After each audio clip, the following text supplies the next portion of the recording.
And welcome to Memorial Stadium. Rick Dupree along with John Yasutaki, and we're here, and we are underway. O-Day, the opening round of the state playoffs, taking on the visiting Kelso Highlanders, and the Fighting Irish won the toss, deferred, elected to kick, and on the kickoff, good coverage. The Highlanders bring it out to about the 28-yard line. So that's where Kelso, who traveled all the way down from, or I should say they traveled up from the Columbia. They're down. Yeah, they traveled up a couple of hours, and they are here to meet the Fighting Irish and avenge their last loss to the Irish. Right? Yeah, back in 2019, the Fighting Irish beat them and advanced to the championship game, lost that one to Eastside Catholic. But right now, 1st and 10 for the Highlanders on the Fighting Irish 27, and the pass out in the flats out to Colby Cooper, and Cooper with a nice gain of about 7 yards, John, on the first down play. Little nice out on that one. We're going to see what they run. I was watching in the warm-ups. They were throwing a lot of passes. That's what I can say. They're going to loosen up. The weather tells you they can do it because it's not raining. Yeah, it's dry out here, kind of brisk, but a good football night. Double slots on each side, one on each side. So pick up about 8, and the run up the middle. And that was Connor Noah, and Noah met right at about, I think he's got the first down. Yep, they're going to give it to him. But he lost the ball, so he's lucky to get it back. Yeah, that was a good smack. That was just a single setback, but they got 2 slots, one on each side. It's a double set. So if you just joined us, we are live at Memorial Stadium. This is the first round of the state playoffs.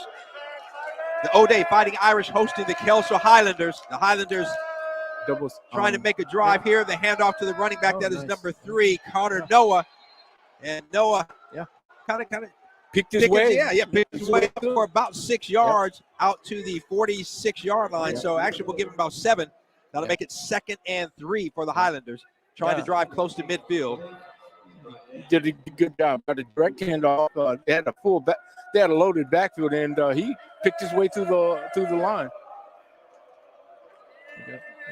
And now 2 receivers to the left, 1 to the right. It's like a wing eye. And the handoff, and again, that is Noah. And Noah met right at the line of scrimmage, and among the tacklers there, big number 68 for O'Day, Mark Nabeau. Should I say Noah met the arc?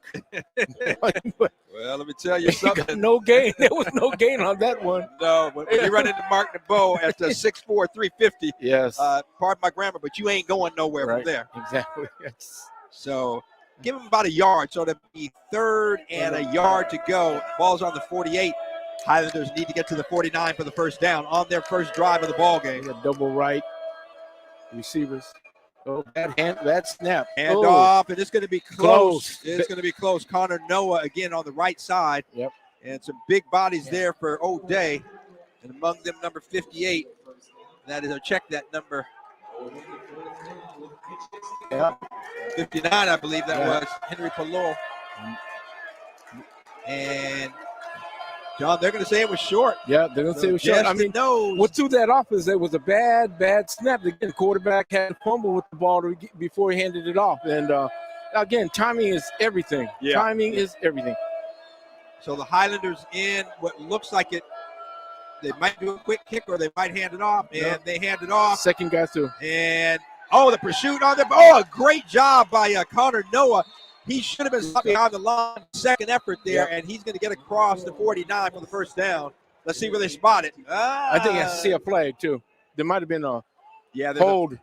Might have been a hold on that. And John, I tell you what, I mean, if the ball is where they're spotted back at the 48. Yeah. From our perspective, it looked like he surged and made past the 49. Exactly. Let's see what the call is. All of the officials at the 48-yard line conferring. Now the head official coming out, and let's see what he says. Personal foul, face mask. Okay. Against O'Day. O'Day. So that will be an automatic first down for Kelso. So the Highlanders on their first drive keep it alive. They get a first down, and then another first down here on the penalty. Yeah. Well, let's say the benefit of the penalty really helped them get that first down because it was close. Yeah, it was close. It looked like it was good, but it was close. Yeah. A moot point at this point because they are down now at the O'Day 37-yard line. 1st and 10 for the Highlanders. Trying to get some points on the board here early. Hand off to Noah at the middle. He bounces out to his left. And a lot of pursuit there. You got maybe 2. Yep. And coming up from a safety spot. Nothing fancy, just direct handoff. They run out that I formation. They got almost like a wing eye, not quite a wing eye, but I guess you could say it's a loaded eye. Yeah. They had two receivers right and one left, so they are spreading it out. But direct handoff, the backs look like they're reading the hole is what they're doing. Yeah. And Khalil Holiday kind of playing linebacker safety came up and made that stop, 2nd and 8. Triple right. Highlanders looking to the right. And there's a pressure, and he's going to go down. Yeah. Oh, nowhere to go for Hunter Latier. And I believe that was big number. I'm going to say 86. Hopefully I got the number right. Was that Zach Proctor or Dominic Scully? You're not going to be able to go long on this O'Day team. They're too quick. They're too well coached in the secondary, Rick. I think you're just going to have to go underneath. You're going to show. They already showed them they can make those short passes on those outs. Yeah. That's what you're going to have to do. Try to go deep. It's not a good proposition. Trips right again. One back in the set. And setting up the screen on the left side. Good got block. Some room, a good block and some room. Yeah.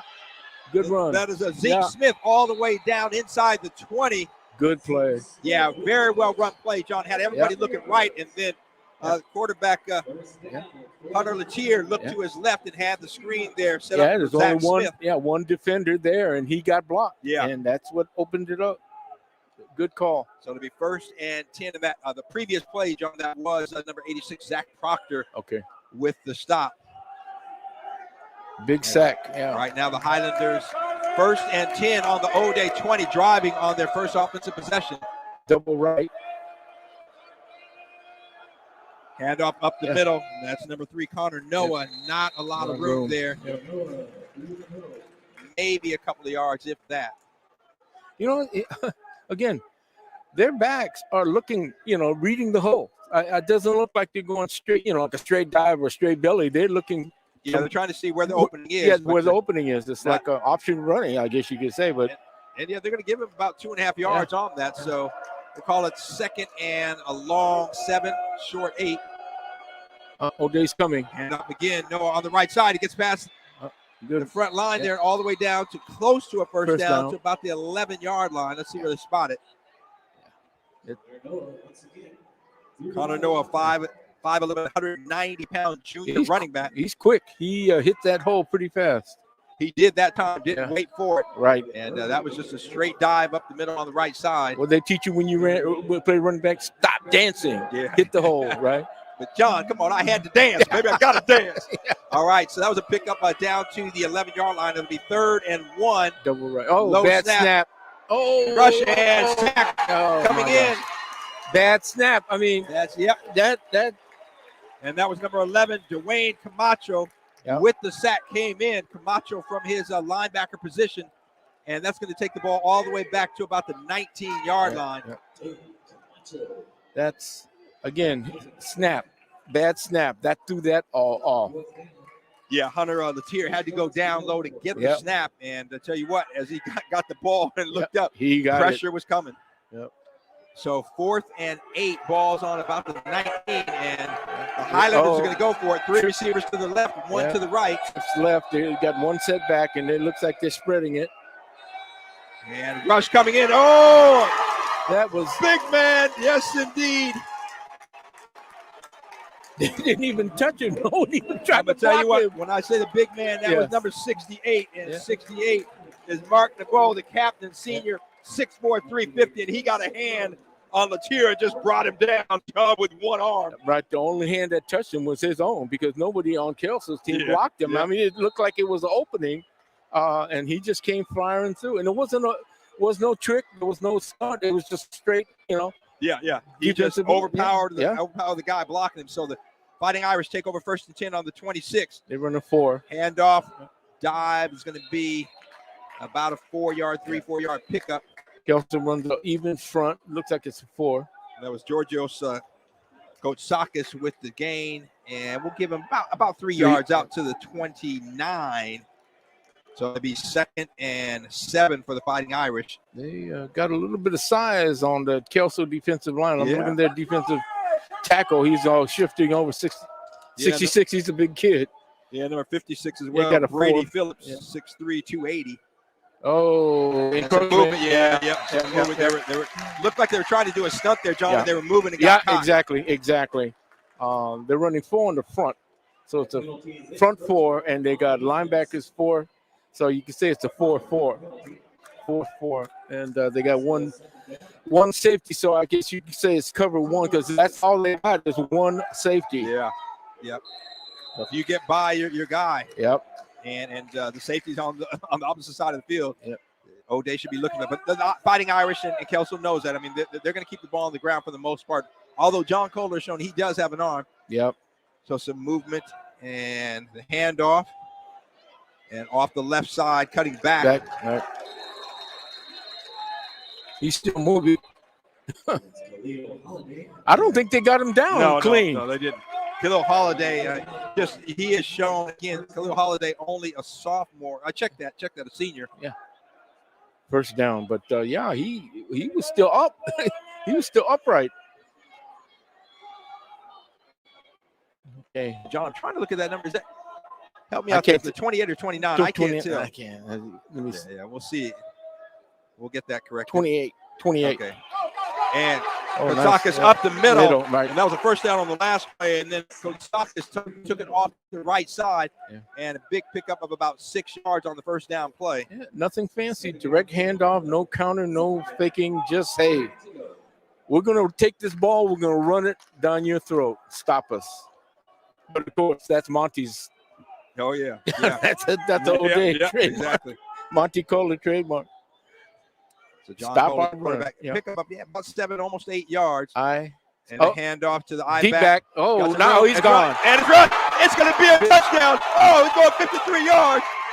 That's number 28, Brown. Is that it? 28. No, check that. That is Quinn White. Okay. 6 foot, 187-pound sophomore. Went off the left side. Yep. And, I tell you what, there was nobody there. And it was off to the races. Yep. Quinn White takes it in, 53 yards, touchdown. O'Day strikes first. Yeah, he was the deep back in that eye, and he was the last one to get the ball. And there was a big hole.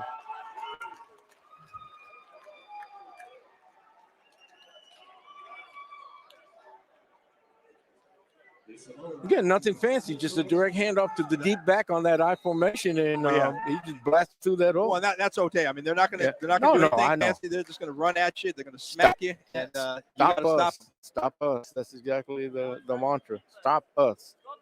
Snap for the extra point is good. The kick is up, and it's good. And so with 3:43 left to play in the first quarter, O'Day strikes first, leading at 7-0 over the Kelso Highlanders. And like I said, their playbook is simple. Like you say, we're going to run it, stop us. That's right.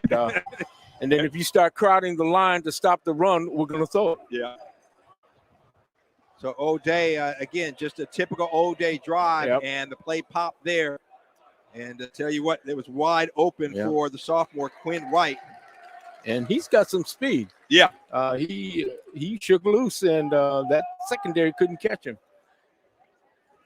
So we'll see what happens. And, as I said earlier, this is Native American Indian Heritage Month. For those of you listening, look him up, Jim Thorpe. Who? Jim Thorpe. Who? Jim Thorpe, one of the greatest athletes in the first half of the century. Yes, indeed. Football, baseball, basketball, and Olympian, pentathlon and decathlon, gold medals. Guy was standing Sac Fox Indian from Oklahoma. OKC. Yeah. Right. One of the first members of the Pro Football Hall of Fame. Actually, one of the founding members, too. I played for the Canton Bulldogs as well as the Los Angeles. And the Cardinal in Tampa had a team way back in the 1920s. Really? I didn't know that. Yes. Oh, some trivia from the man himself, John Yasutaki. And the kick is fielded at about the 8-yard line. There's nothing there. Not a lot of room for number 11, Kobe Cooper. And he is knocked back off of his feet at about the 20. See, it looks like they'll spot it at the 23 as forward progress. That's good coverage. He was looking, and there was nothing there. Yeah. And, John, I tell you what, you returning kicks, you just got to hit it. Hit it. You can't sit there. You have to hit it. You can't dance. You got to hit it. You can't hesitate. Right. Because he who hesitates is lost. Because guys are flying down the field, especially if you got guys coming up those lanes. Yeah. Everyone has a lane. They're coming. Yep, and you want to try to find that open lane. And if you get a seam, you hit it. Yep. So the handoff up the middle. Oh, nice cut.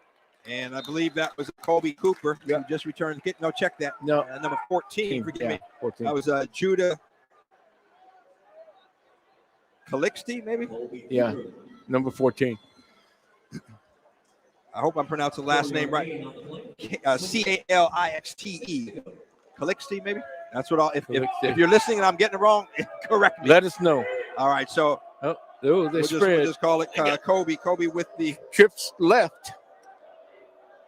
Judah, I should say, with the he has the ball once again, the pitch out, and not a lot of room. He's across the 30-yard line, maybe to the 31. Gained a couple. Judah with that. There's something wrong with the snap and the quarterback.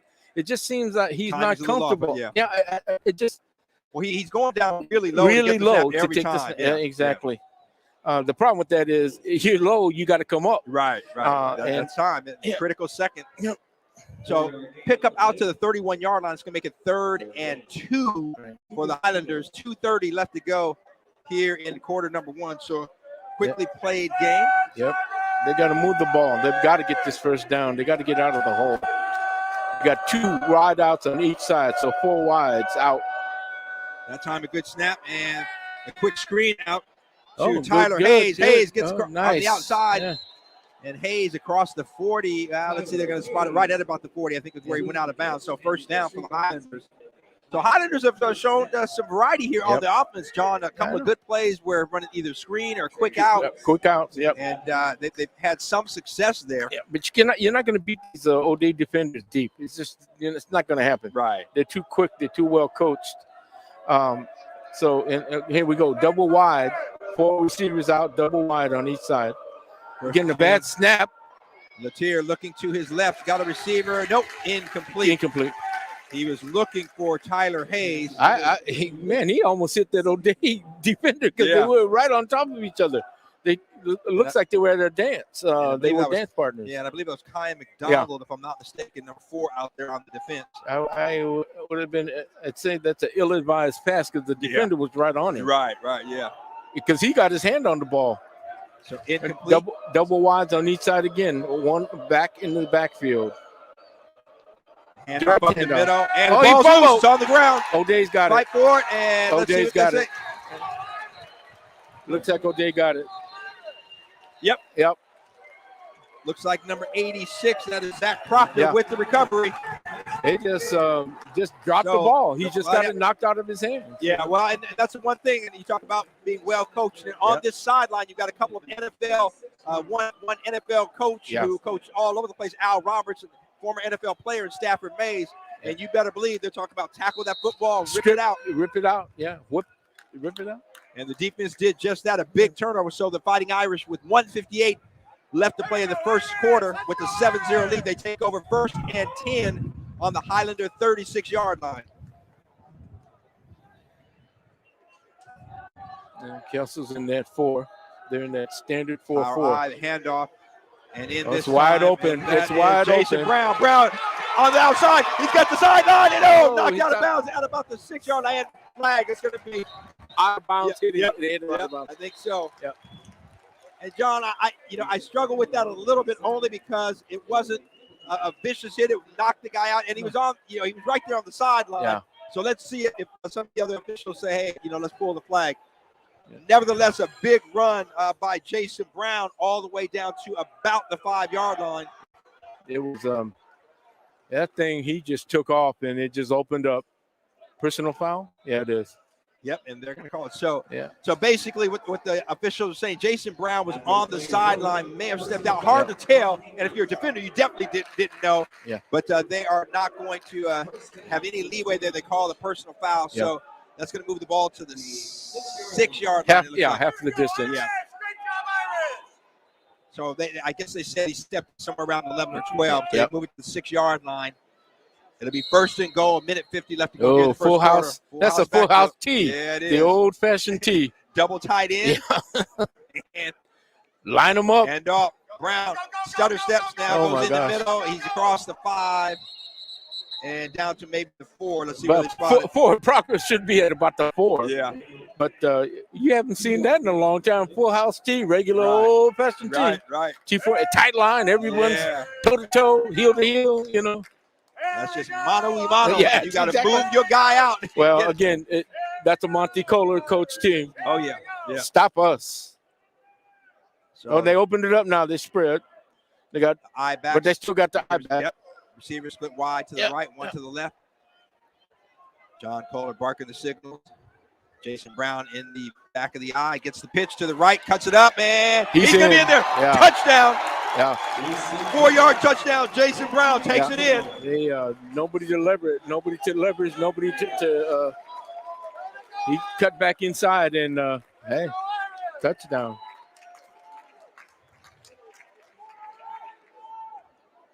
So Jason Brown takes it in from 4 yards out to give the Fighting Irish a 13-0 lead, pending the extra point here. And Jason Brown, we have seen him only a sophomore. But man, I'll tell you what, he was impressive last spring as a freshman.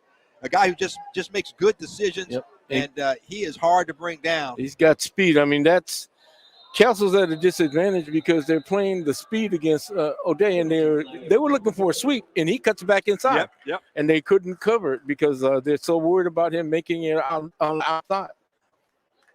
And speed is an advantage. I don't, like I said, it's always an advantage. You can't coach speed. That's right. That's the bottom line. You can't coach it. So flag, rather I should say whistle blow the encouragement on the defense on the extra point, so they'll move it half the distance to the goal. Really doesn't change anything. The spotter, or the holder, I should say, still on the 10-yard line, so a 20-yard extra point try. Del Cielo is, I think his name. And the kick is good. And it is good. And for kicker, Severio De Simone. Gets it in there to give the Fighting Irish a 14-0 lead here with about a minute left to go here in quarter number 1. I think this is pretty much going the form that the last time these two teams played. It was pretty dominant. And like I said, I'm not going to take anything away from Kelso. They made it here. But we'll see. Yeah, it's early. But the Fighting Irish, if they stick, which they will, with their game plan, right now they have not been forced out of their game plan at all. They'll continue to do what they do, and that is keep the ball on the ground defensively. They bit a little bit. They've given up a few yards here and there, but the defense come up with some turnovers, one on a fourth down play and another on forcing a fumble. And then every time Kelso tries to get a long pass in there to protect the quarterback, they can't do it. Right. The pressure coming in, and O'Day a couple of sacks already in the ball game as well. So my thinking is Kelso run short passes, go short out, short flares. Everything's short. The two-step drop. You're going to have to do that. Or again, if you're in the gun, which they have been most of the time, it can still a quick two-step drop. You're looking, out to the flats, out to the out pattern, whatever the case may be. And if you can have some success there, John, then you drag somebody coming across the middle. You might have something there. Exactly. And these guys are kicking the ball, but they're not kicking the end zone like Merkelback. Right. No. So Cooper with the ball and all the way out past the 30, out to about the 34-yard line. So Kobe Cooper, good return with a good return. And we'll give the Highlanders good field position at the 31-yard line. I'll check them. Let's see. They say forward progress out to 34. 34. Pretty good. Pretty good. I stand corrected. Yeah, I mean, like I said, these guys are kicking, but they're getting to the 10 or 15-yard line, and this kid Merkelback is putting it in the end zone. Garfield's kicker. And that is a weapon that Coach Reggie Witherspoon has for his Garfield Bulldogs.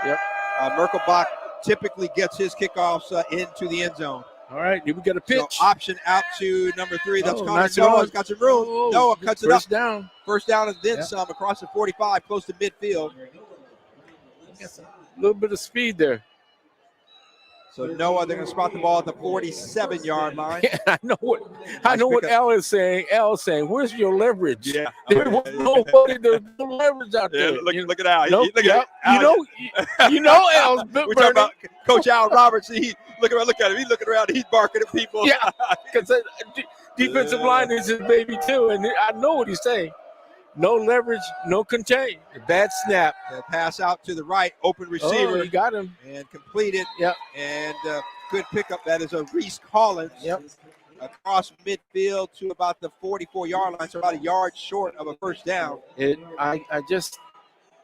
I don't marvel, but how many games have we covered where the snap has been so inconsistent in almost every team we've seen, right? Yeah, no doubt. When they take that short snap or that short punt snap or the shotgun snap.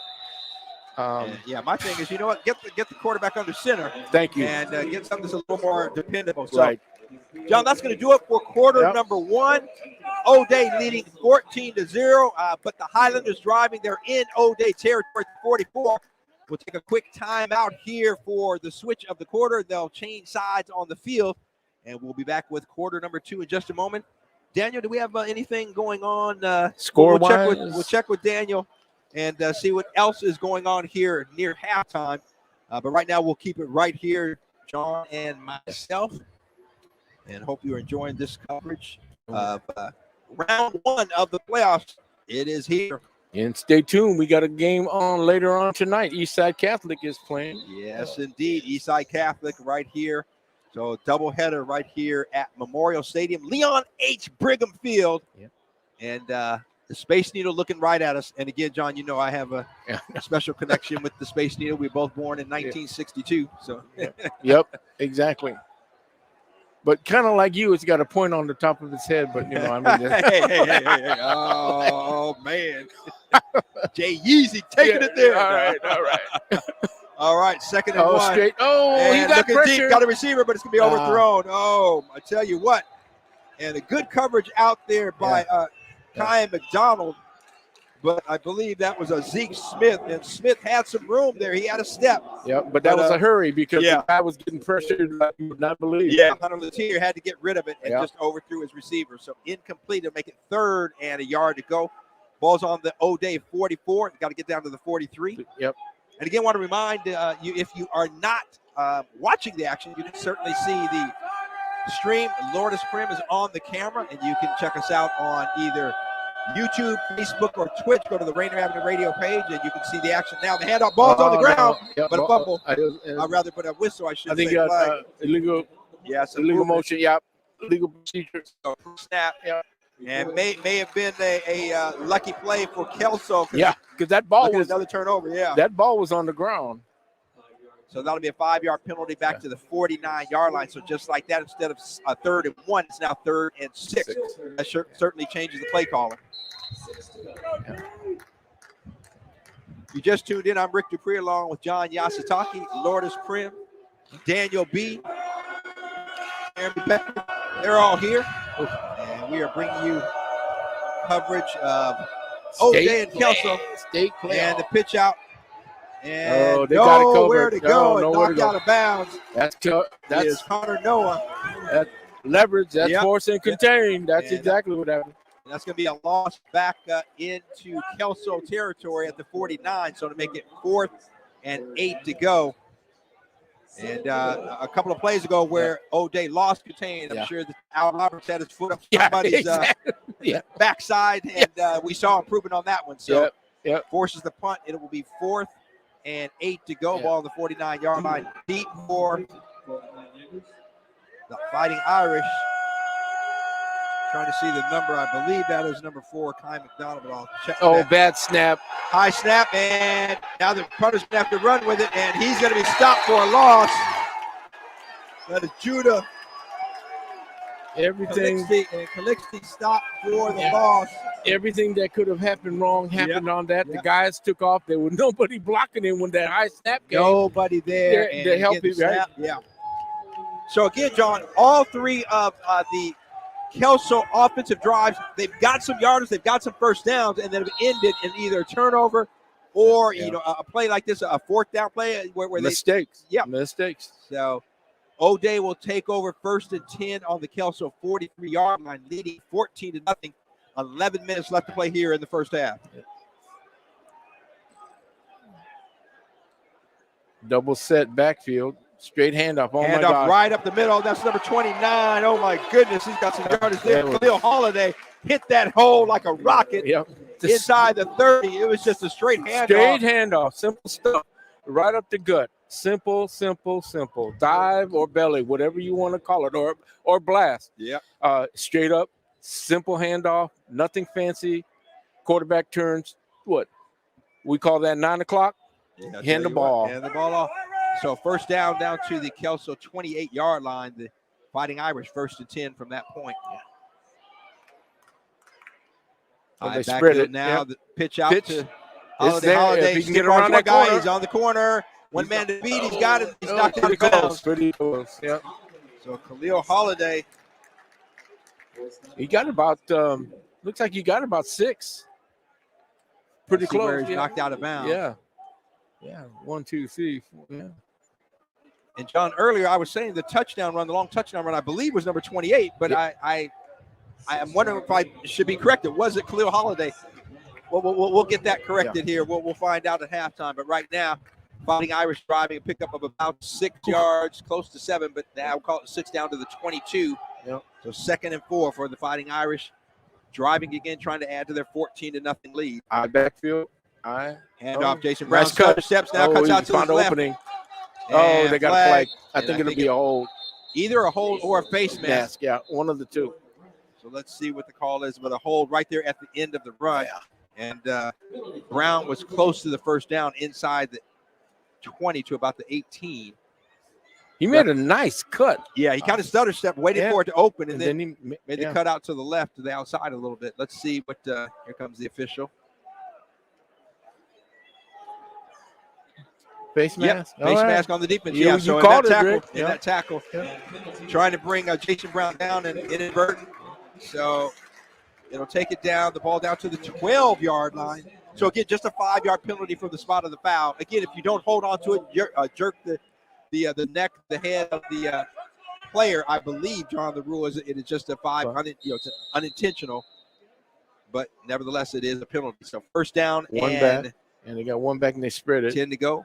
Hand off to Brown up the middle, nowhere to go. Flag in, probably a hold. Hold on this one. Let's see, and Ben Hart. Check that. That was Tyler Rogo with the stop, number 35. Well, you can't be too upset, Monty. You're playing in their end of the field, near their goal line. Yeah. Regardless of whether it's a holding penalty or not, you're still on the plus side. Yep, there it is. That is holding penalty. We thought it was. But look where you are. You're inside the plus side of the 50. So but now you have a first and let's see, depending on where the spot of the foul was. About at the line of scrimmage, so it comes all the way back to the 23. So we're going to call it 1st and 20. Yeah. Is that what they say on the scoreboard there? No, let me. Yeah. Yep, 1st and 20. Ball's on the 23-yard line. So Kohler now with the running back coming out of. They're crowding the line. They're trying to stop the run. Hand off to Jason Brown. Brown on the right side, still on his feet across the 20. Yep. So Jason Brown spinning and keeping those legs churning. Watch out. There's going to be a pass in here somewhere. Kelso is crowding the line of scrimmage. You can see them leaning in. Yeah. They're going to throw a pass. I mean, I'm looking at that and I'm saying the OC coordinator, hey, throw the ball. Just dump it out there. Right.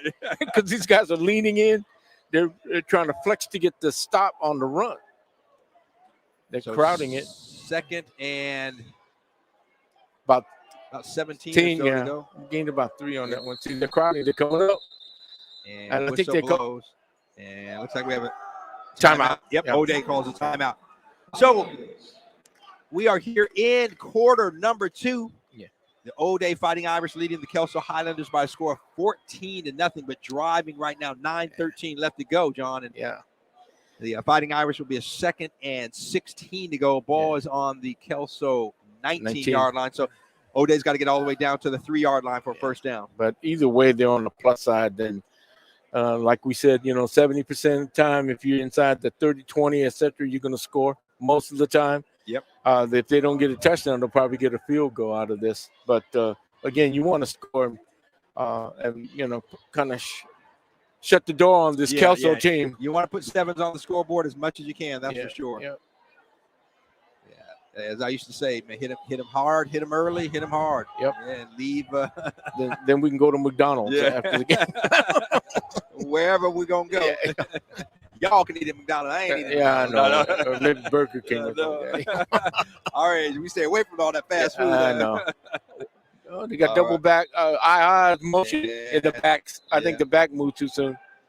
legal procedure. Yeah, John Kohler looking at his line, not happy with his teammates. It's illegal procedure. And O'Day was looking to pass, John, and so trying to catch Kelso off guard. You called it. You called it. They're crowding the line. They have no choice. They're getting beat on the line of scrimmage. There's nothing fancy on the runs. It's just straight handoff, right? Dive or belly or blast, whatever you want to call it. It's just simple stuff. And, hey, you got to do something. You got to change the pattern. You got to do something. And what you can do is you bring your linebackers up and they say, hey, go for it. So the ball now all the way back to the 24-yard line.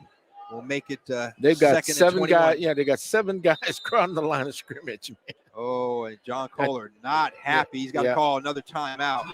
Yeah, they were out of position. Upset. They were out of position. Yeah, he is upset now, questioning the coaches coming into the sideline.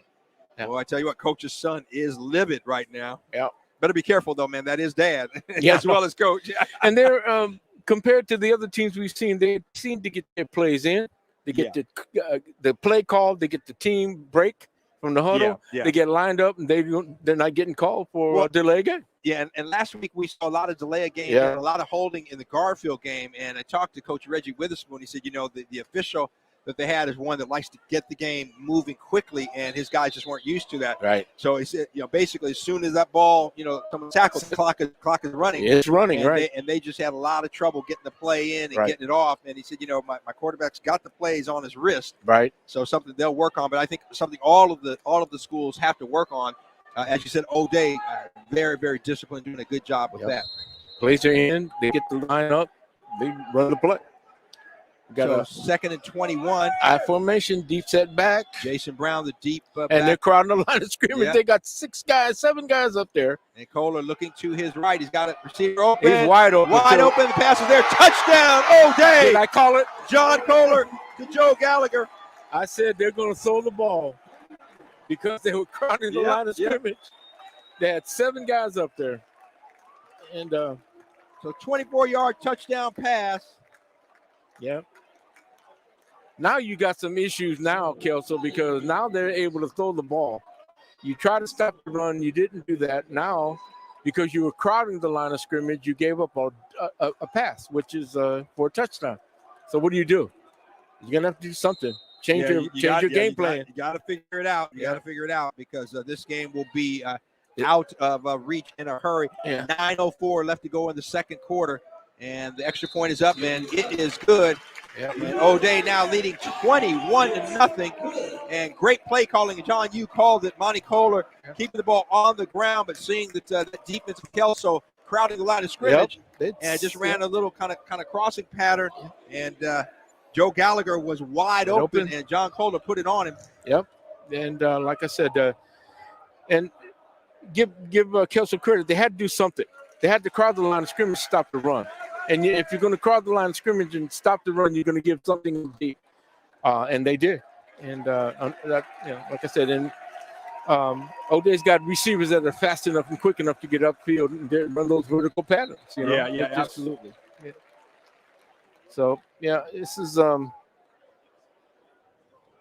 well, the thing is, John, and Kelso offensively has looked actually pretty good. Yeah. They have been able to move the ball. They've been able to throw the ball. They've been able to get some runs in there, and they've got several first downs. But penalties and mistakes. Penalties and mistakes, and O'Day has taken advantage whenever Kelso looks like they're driving. They've come up with a big play. The other bugaboo, turnover. Oh, yeah.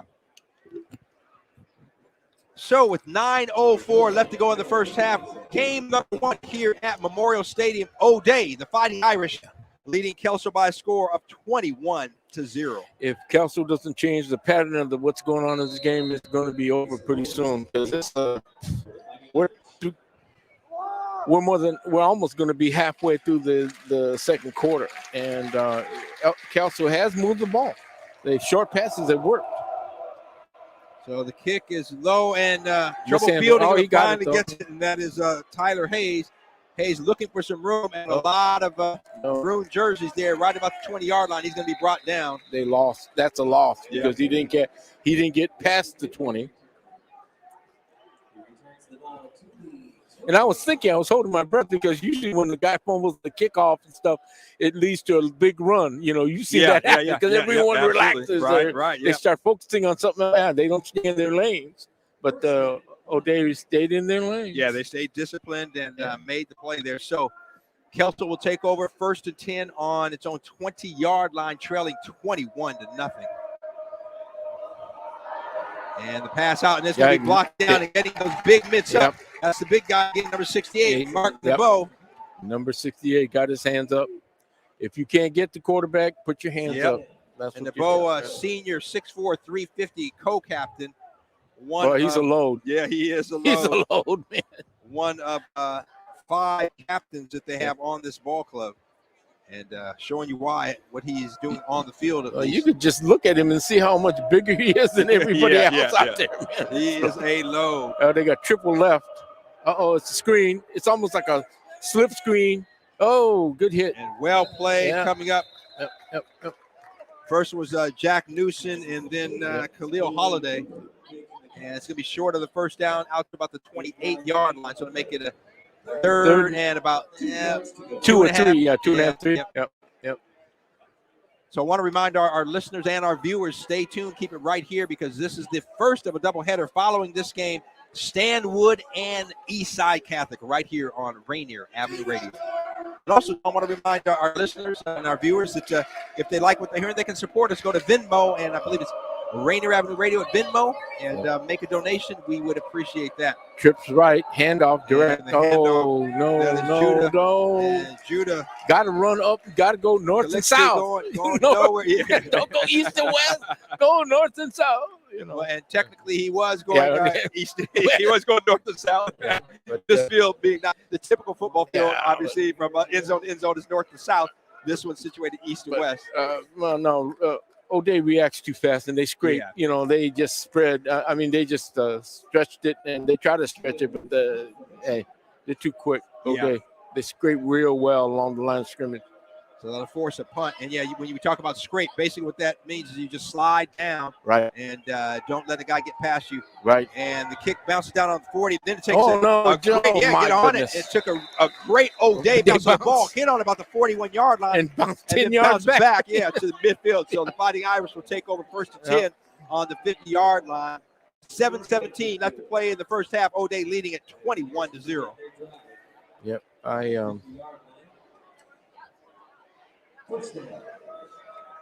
don't see much else coming from O'Day other than, hey, let's run the ball. Let's just eat up the clock. Come on, let's do what's working until you stop me. Yep. I'm going to do it. And it does the other thing. It kills the clock. Yeah. It burns up the clock. Yep. John Kohler with 2 receivers to his left. Split backs. Yeah. And the handoff. And direct handoff. Oh, my God. Holiday up the middle. And they're trying to tackle the football. Holiday getting 2 hands on it. Still on his feet. He's going to be close to the first down and pick up about 9 on it. Oh, my gosh. He's still upright. Khalil Holiday would not go down, the senior. And now they're going to spot it at the 42. I thought he was at the 41, John, but they bring the ball back a little bit. But, hey, he almost got the first down on the second and third effort, man. Kelso was trying to tackle the football, and Holiday got two hands around and kept going, kept turning those feet. So 2nd and 2, ball on the 42-yard line of the Highlanders. 2 receivers on the left and I formation. Pitch out. Holiday again. Holiday cuts it up. And first down. Across the 40, first down, then he's knocked back. Yeah. So they give him 4 yards on that, down to the 37-yard line.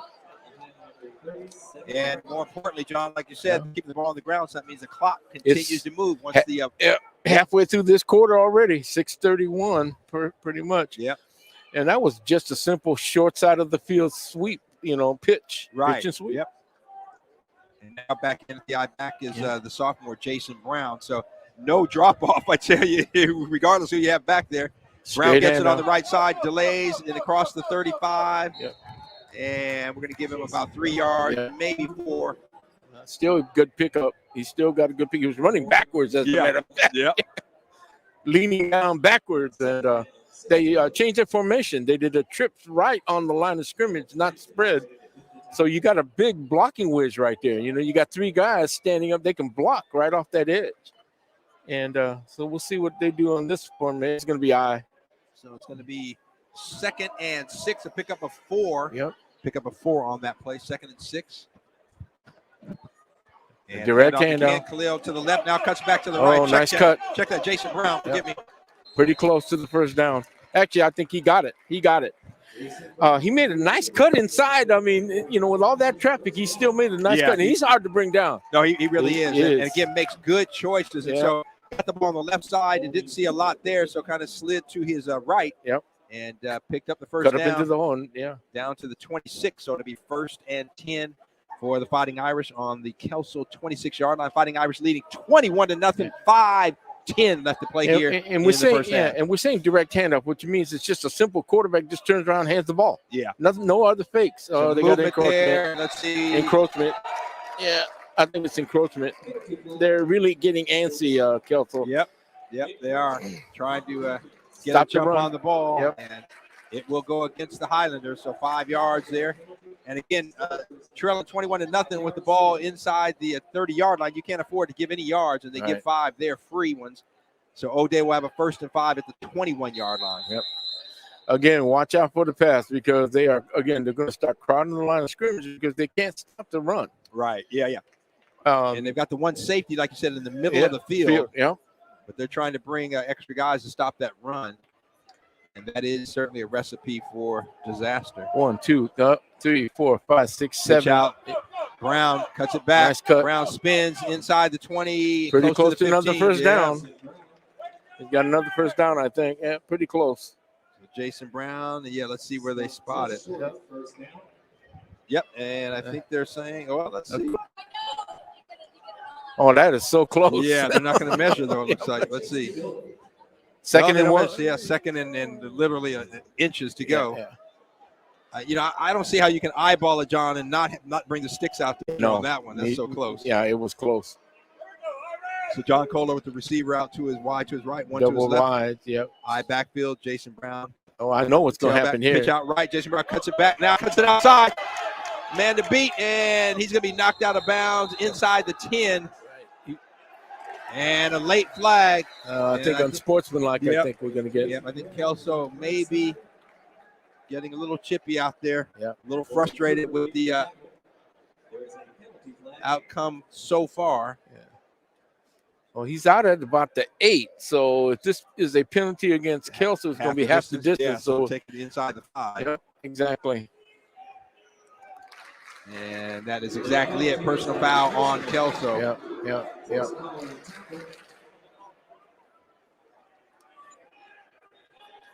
Well, so let's see what if you're going to commit a personal foul when the guy is 20 yards of field, do it in the line of scrimmage, you know? Yeah. But yeah, we've seen too many plays like that where, and that's one of the things, we talked about last week, is that you when the play gets past you, let up. Thank you. Don't give the official any opportunity to make a call. Right. Throw the flag on you. Just let it go, So the ball spotted just inside the 5-yard line. We'll call it the 4-yard line. So 1st and goal for the Fighting Irish. 3:36 left to go here in the first half. 21 Hand up right up the middle. Nobody there. Khalil Holiday, touchdown, 4 yards. The only people that touched him is his teammates because they did not get touched by anyone. Well, I don't think I want to say Kelso throwing in the towel, but they didn't look like they put much effort in that one. Not in that one at all, John. No. And give credit to the O'Day offensive line. Yeah. They blew a huge hole for Khalil Holiday, and he went in untouched, 4 yards for the touchdown. Yep.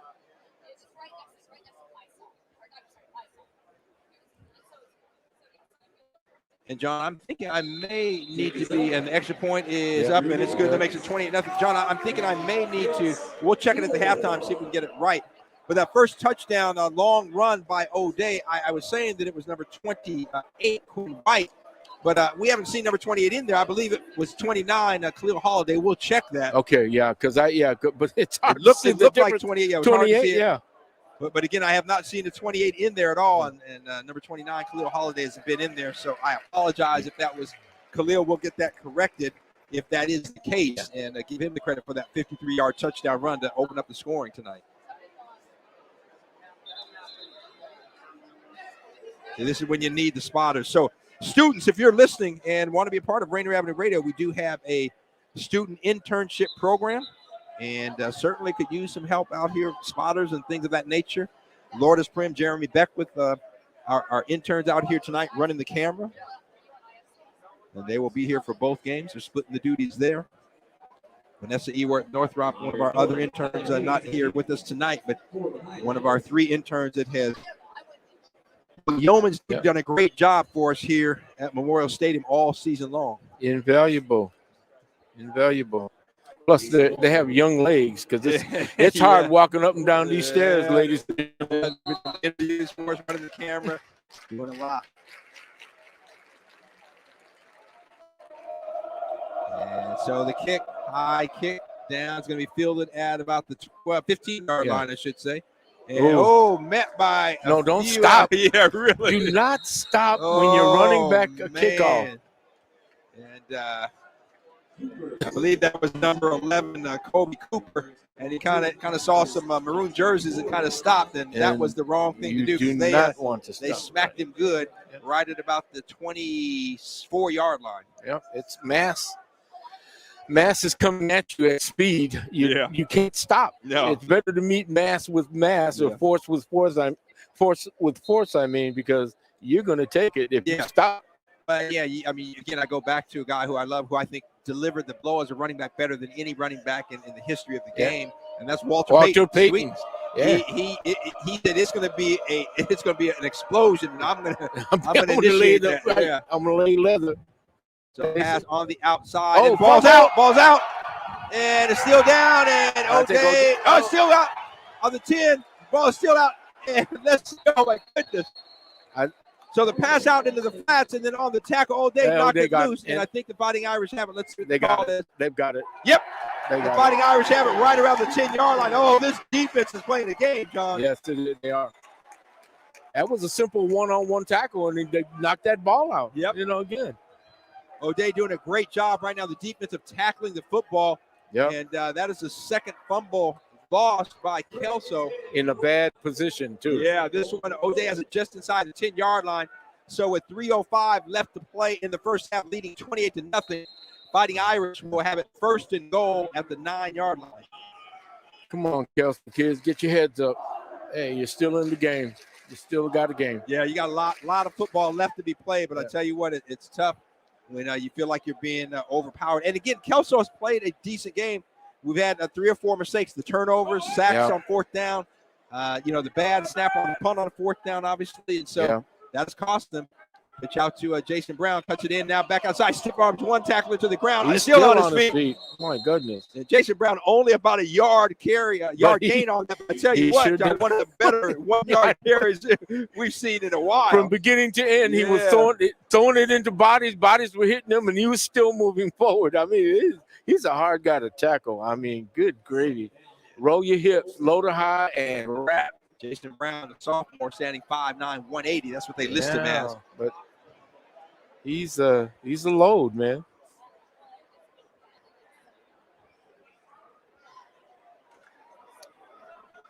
And John, I think I see on the sideline at number 28 in street clothes. So I'm going to unofficially correct my mistake and say that first touchdown run was Khalil Holiday. Yeah, okay. In the meantime, Jason Brown again on the left side, and Forward Progress are going to mark the ball at about the 4. Yeah, 4. It's pretty close.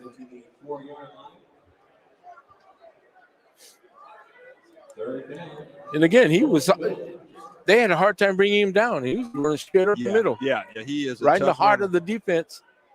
Right in the teeth of the defense, and they still couldn't bring him down.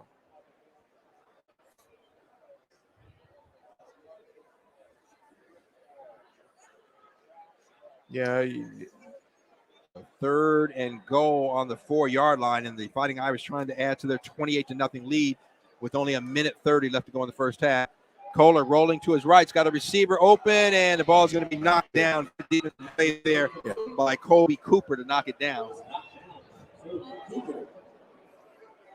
And I don't know if you can, if you're listening here on Rainier Avenue Radio, I don't know if you can hear the PA announcer or not, but we'll give him his due. That was the legendary Lamar Hang Time Hurd from Garfield High School, and he is the voice, the PA voice here tonight at Memorial Stadium. Yeah. Lamar went on to have a fine career at the University of Oregon. Yep. All, like I said, dual sport. Yeah. Yep. Track and basketball. Field goal try is up and good. 21 yards. Yep. So the Fighting Irish taking a 31-0 lead, commanding first half lead for O'Day. Yep. And we say, like I said, statistically, if you get the ball inside the 20, 70% of the time you score. And they got the ball at about the 10. Yeah, exactly. Yep. You got to regroup, Kelso. This is when you play for pride, and hopefully you get a ride home, Well, it makes it a long ride. That 2-hour drive back down close to Portland. Yep. Also on the Columbia River. Coach, maybe can we stay in a hotel tonight, Coach? Yeah. I don't think so, baby. You going for that long ride home. Yeah, where you gotta say, man, the season's over. Yep. But you know what? Yeah. It's not over. It ain't over till it's over. So I'm not gonna call it this early. Well, but not looking favorable for Kelso. You're like one of those optimists, Yeah. I like your optimism, Rick. Yeah. So it's a minute 21 left to play. The kick. And it's a low winding kick fielded at about the 15-yard line. Make a run out of it. Go. Oh, no. Not a lot of room for Colby Cooper. And O'Day, the Fighting Irish defense, there to make the stop. At looks about like the 24-yard line. Maybe it's 25. Looks like they've changed up. I think they put some, as they say, alternates in there. O'Day. Bringing some in, Yeah. I don't see the same group of guys in there. The front linemen's still the same, but pretty close. Yeah, we got a couple there. No, That safety spot is Antone Arajo, along with Khalil Holiday. Oh boy, did he get rushed? And nowhere to go. And I tell you what's good with the and they call roughing the passer. Yeah, and they call But he got rushed. Yeah, roughing the passer. So a break for the Highlanders there, because that play, it looks like they're maybe marking it off against the Highlanders. Let's see what the call is. Hold on. We thought it was roughing the passer, but look, the official with the ball is facing Kelso, looking like he's going to march off yards that way. Nope, now he turns around. Okay. So good call, John. Roughing the passer, personal foul. Yeah, so 15-yarder. That penalty is a personal foul. Yep. So it brings it out to the Kelso 39-yard line. A minute 11 left to play in the first half. That's a compassionate call, because they're getting kicked.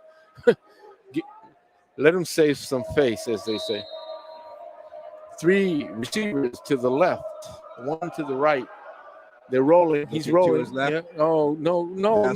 Cooper, and Cooper not a lot of room to go. You're down 31-0, and you throw a 2-yard pass. Yeah. And it didn't even go out of bounds. No. So, and the clock is running, and it's under a minute. So I don't understand that. Hunter Latier found his receiver, Colby Cooper, kind of a little screen out to the left side, but there was nothing doing there because a bunch of jerseys that weren't the same color as theirs. Yes, exactly. And they filled them up pretty good. Oh, nice run. Hand off up the middle, and that is a Connor Noah. Noah for the short gain. That might be the last. 34-7, I think. Let's see. No timeout. Well, hold on. Yeah, they called time. Yeah. Kelso calls the timeout. So 34 seconds left to go in the first half. O'Day leading Kelso by a score of 31-0. Yeah. And the Highlanders call timeout. Yeah, but, and I'm not trying to be hypercritical, but again, you're down 31 points. You throw a 2-yard pass, and you're hoping your receiver's going to break one on an old secondary that's been killing it. Yeah, you gotta look downfield. Yeah, you can't. Yeah, that doesn't do anything. It just gives you that idea, like, hey, we can't do anything. Right, you know? right, exactly. Yeah, and O'Day is quick. They react. They're well coached in the secondary. They're well coached. The linebacker, the defense. I mean, again, they're well coached team, and their ranking proves it year after year. So quick pass out, and ball's incomplete. Yeah. He was worried. Yeah. Latier was worried about that rush coming in, and he just kind of quickly and not on the money was looking for Kobe Cooper. Yep, and Cooper took his eyes off the ball because he saw that defender coming up on him. So both of them speed because, again, O'Day was coming down. And so come on, just gather yourself, guys. At least at halftime, you got this will be the seconds, last play of the fourth down play. So they're going to go for it here, even though the ball's on their side of the field at the 43-yard line. Bad snap. Latier looking, rushes on. He's going to be brought down. Oh, coming in from nowhere. That was number 56, Anthony Hall. Yeah. Anthony Hall with the sack. Yeah. So, John, 25 seconds left all day. I'm telling you what, you still got an opportunity here to put some more points on the board. Oh, yeah. It's unfortunate. Well, I won't say unfortunate. It's just that's how the game goes. Yep. That is how it goes. That's how it rolls, baby. Yep. And that quarterback, he didn't have much of a chance to get out of anything. No, Latier, as soon as he got the ball, rush was coming. Yes. And I tell you what. He got ran down. Yep. Anthony Hall was on him like white on rice, if you will. And Anthony Hall's either a linebacker or a defensive lineman. Either way. Yeah. He wasn't a defensive back. He was a big guy, So John Kohler looking to pass, looking on the outside, and just behind his receiver, he was looking for number 83, Sam Lipscomb. Yeah. And incomplete. So 22 seconds left to go. Fighting Irish with the ball on the Kelso 35-yard line, looking to add to their 31-0 lead. It's obvious Monty's opened up the playbook. Yep, just a little bit. Well, Monte. Monte. Hey, you got backs that are quick enough to get downfield. You don't have to throw it. These guys can break loose. Yeah. Kohler looking to his left and his right, going to throw it up. Fade. Oh, just a little overthrown, and Joe Gallagher turned on the just couldn't quite run it down, and he was open. He had a step on the defender. Yep. So with the incomplete, that'll make it 3rd and 10 for the Fighting Irish at the Kelso 35-yard line. 17 seconds. Left to go in this first half with Fighting Irish leading 31-0. Yep. So O'Day Kohler on the sideline getting the play now, rushes in. He's got 14 on the play clock, and he realizes that so quickly. See, John, that's good coaching. He realizes gets a play, get him in and out of the huddle. Now he's at the line of scrimmage, barking the signals with 3, and they got it off. Kohler looking to his left. No, what are you throwing at? Oh, yeah. So the miscommunication there looked like with his receiver, Sam Lipscomb. Lipscomb ran to the inside, and Kohler was throwing it on the outside shoulder there to the outside. Yep. Incomplete. It was a deep fade. Yeah. And the guy who turned inside. And, that's going to make it 4th down.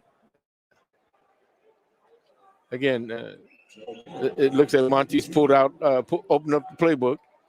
Yes, working on some things. Yeah, and why not? Exactly. Lead, and you may need this passing arsenal. In future weeks. The next opponent coming up. Double set. It's draw handoff, and that is boy, he's still not down on his feet. Holiday not going down. Yep, that's it. That'll be the last play of the half. No, they never took him down. He was still up. No. Blue, yeah. And that's right. Change of possession, right? Yep. So we'll have but the clock should start here because that was a run play. Yeah, and they'll set. Once they spot the ball and set it down, then the clock will run, and doubtful if Kelso will get off a final play.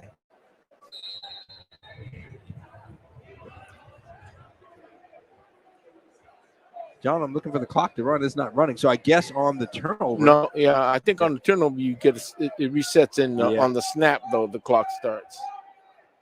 So 3 seconds left to go in the first half, trailing 31-0. Kelso with the ball, and quarterback Hunter Latier looking Throws it deep and nobody there. It'll be incomplete. And that's going to do it for one half of football action here at Memorial Stadium. The O'Day Fighting Irish, a commanding 31-0 lead over the Kelso Highlanders.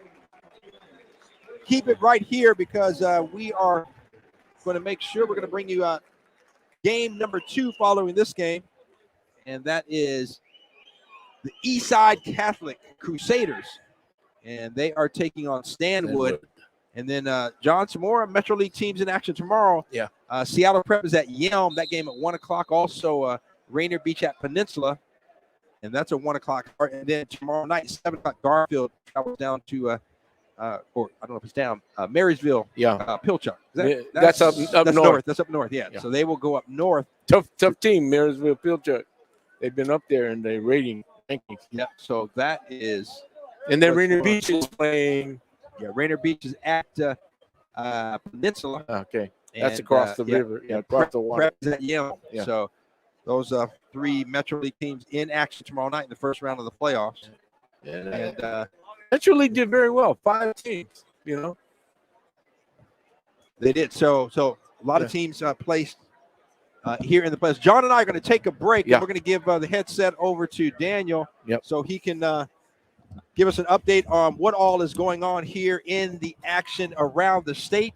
And again, keep it right here because we'll bring you the second half action of this ball game. O'Day and Kelso, the Fighting Irish leading by a score of 31-0. And again, I want to remind you, our listeners, don't go anywhere because following this game will be Stanwood and Eastside Catholic.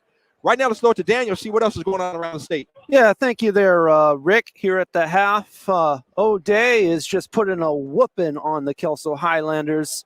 They're making it lowlander for the Kelso Highlanders today. 31-0 right there. The Kelso Highlanders probably in the huddle right now like it's that one scene in that Samuel L. Jackson movie with the college basketball coach Carter. I thought you guys said you wanted to be here. You're not playing like it. Well, that's what it is. They're down 31-0. O'Day is maybe a score or 2 away from making this running clock here in the first round of the state playoffs from Memorial Stadium. We'll see how the rest of things go in the second half here. But as you can see on the bracket here on the screen for the first round of state on as we are here at the half. As Rick alluded to, Stanwood Eastside Catholic will be our second game, which will start at about 7:45. And with the way this game is going, and more than likely there being a running clock eventually here in the second half, we'll probably start on time at 7:45. So you'll check out 15th-seeded Stanwood taking on 2nd-seeded Eastside Catholic, the defending champs. And this little matchup right here, Stanwood actually, this will be their first appearance since 1996 in the Washington State playoffs. And their third in state history is what I'm told. So Stanwood making a rare appearance, and it all got started because they were able to knock off Lincoln in districts in an improbable win that was extremely high scoring because Lincoln could not stop a single drive by Stanwood. And Stanwood moved on, winning 50-45, and that is why they're in the state playoffs, because they knocked off Lincoln, the Lincoln Abes, not the Lincoln Lynx. We're talking about Tacoma. They were 6th in the state, and they were knocked off. And that's why Stanwood moves in to take on defending champ Eastside Catholic here at 7:45. This game right here, the winner of this one will take on next week in the second round, Spanaway Lake and Kennewick. The 11th seed versus the 6th seed. Kennewick representing out of the Mid-Columbia Conference as their champion. Will be hosting Pierce County League representative Spanaway Lake, who's had an interesting season to say the least. They only played 6 games. And both of those, they've had at least 2, maybe 3 games that were canceled due to COVID concerns, is what I'm told. And that's one reason why they have only played about 6 games, 5-1 on the season. And they're 11th ranked, probably because they were missing some of those games. But Pierce County team, Spanaway Lake, looking to play the Mid-Columbia Conference champion, 6th seeded Kennewick going on be the winner of this game, and they were going to play tomorrow, and that game will be at 1 p.m. tomorrow in Kennewick. Stanwood Eastside Catholic, of course, that game going on at 7:45 right here on your community radio station, Rainier Avenue Radio. They'll play the winner of Mount Spokane Arlington. Mount Spokane, the only representative in state this year from the Greater Spokane League, the champion, will be playing against 7th seeded Arlington from Wesco. Wesco brought in 3 teams into state, not as much as Metro, who brought in 5. But Arlington at 7th seed will be hosting the Greater Spokane League champion, Mount Spokane. That contest going down at 1 p.m. A lot of these games happen at 1 p.m. tomorrow, actually. Saddle Prep and Yelm will be kicking off tomorrow at, 1 p.m. The Seattle Prep Panthers were able to upset Auburn Mountain View to move on into state and grab the 13th seed. They will be playing at the South Sound Conference champion, undefeated Yelm Tornadoes. 1 p.m. tomorrow. They're playing against Garfield and Marysville Pilchuck. Garfield from the Metro Conference, Metro League, playing against Marysville Pilchuck of Wesco, one of those Metro-Wesco matchups. Like we said, there's 3 Wesco teams here in state. There's 5 Metro teams in state. So there will be more than one of these matchups. Stanwood Eastside Catholic is a Wesco Metro. Garfield Marysville Pilchuck is a Wesco Metro. 16th seat, that game, of course, will be taking place at 7 p.m. The only game tomorrow taking place at 7 p.m. with Marysville Pilchuck hosting the Garfield Bulldogs. 16th seeded Lakes, who actually hosted a district game, were dropped down to the 16th seed, interestingly. And they'll be playing against Bellevue, number 1 seeded, undefeated, 10-0 champions of the Kingco League. That game taking part at about 7 p.m. here, about 45 minutes. We'll choose some scores as soon as that game starts. The winner of the 16-1 Lakes Bellevue contest, Lakes, of course, being from the Pierce County League, the 3rd team from the Pierce County League here in state. I mean, the 2nd team, sorry. Lincoln was dropped in district. So, yeah, you got Spanaway Lake and Lakes represented for the Pierce County. They'll be playing against the winner of Rainier Beach Peninsula. And Rainier Beach Peninsula is taking part at 1 p.m. tomorrow with, of course, the Rainier Beach Vikings in the Metro League at the 9th seed, and Peninsula representing the South Sound Conference, the SSC, as some like to call it, with their champions were actually bounced out of the districts. So Peninsula being the Yelm is the South Sound Conference champion. So 2 representatives there, and they are the number 2. And an 8-9 matchup, that game taking place at about 1 p.m. In a 9 matchup with the Vikings and against Peninsula, which grabbed the 8th seed out of the South Sound Conference. So those are all the matchups as we go. Of course, we will be following as soon as it kicks off at about 7, Lakes and Bellevue, which happens at 7. And then, of course, we will broadcast from here from Memorial Stadium, Stanwood at Eastside Catholic, which is set to kick off at about 7:45. And with the way that this is a blowout and more than likely a running clock situation, more than likely to happen in the second half. More than likely we will start at 7:45. So if you want to watch that game and lock it in right now, go ahead and click on WIAA 3A State Playoffs First Round, Stanwood at Eastside Catholic. Again, search on Facebook, YouTube, and Twitch, and write in the search WIAA 3A State Playoffs First Round, Stanwood at Eastside Catholic, and you can set a reminder, especially on Facebook and YouTube, so you can be set to go when we go live and not even miss a second of action. Don't even have to search for it. Search for it now, and you got it later. And we'll broadcast that for you at 7:45 on your community radio station. Speaking of this being a community radio station, we do this out of the kindness out of our hearts, but it is a harsh climate out here, and we do need to. Sometimes we need a dollar or two just to keep things moving, to upgrade our equipment, to pay staff, all that kind of stuff. So please feel free to send us a donation to Venmo, Rainier Avenue Radio, right there. And we appreciate anything that you can give, especially in these times of COVID and whatnot. Any donation is much appreciated. You can also, if you don't have Venmo, check us out on our website, RainierAvenueRadio.world. Click on donate.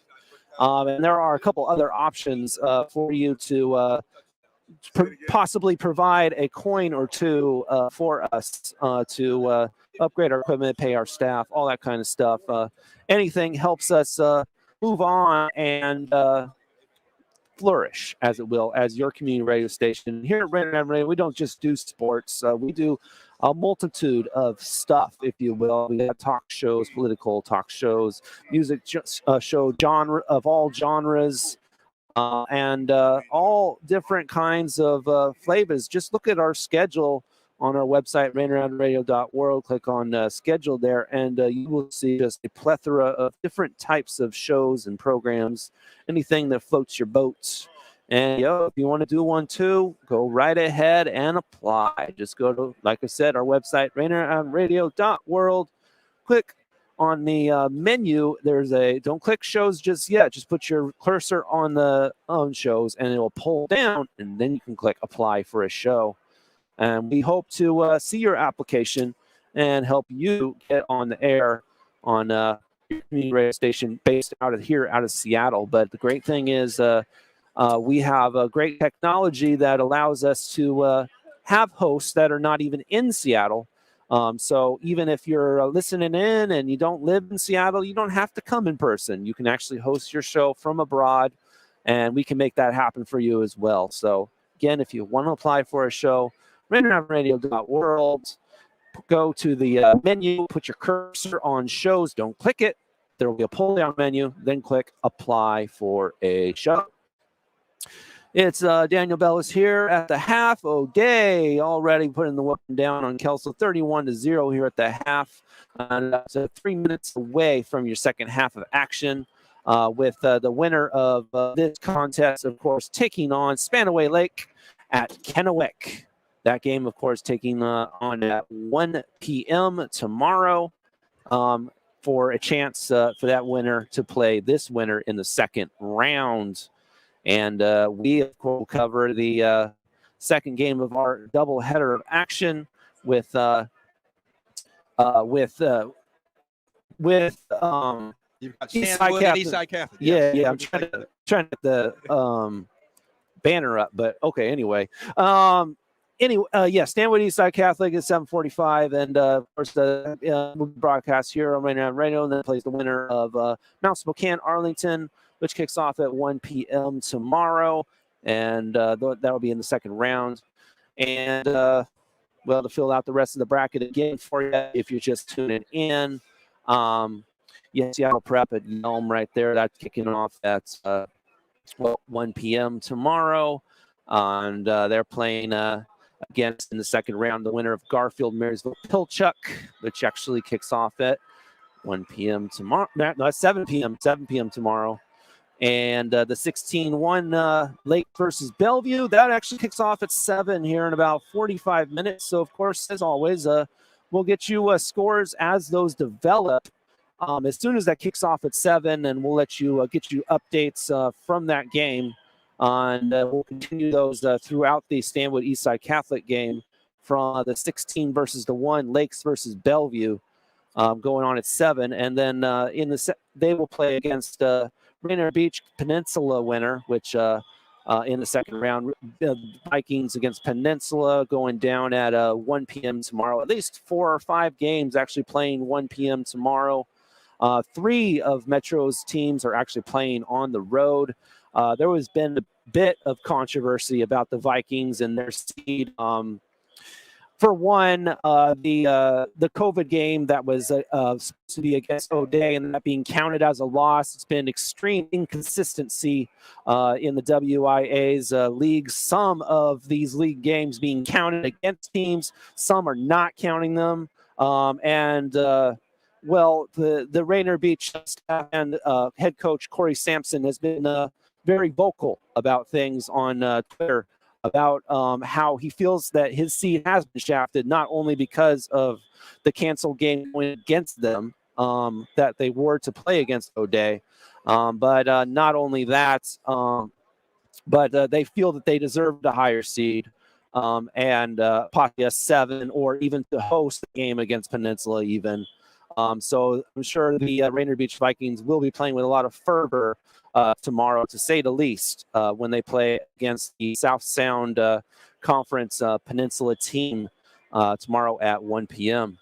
It looks like the half has been extended a couple of minutes here with O'Day leading Kelso 31-0.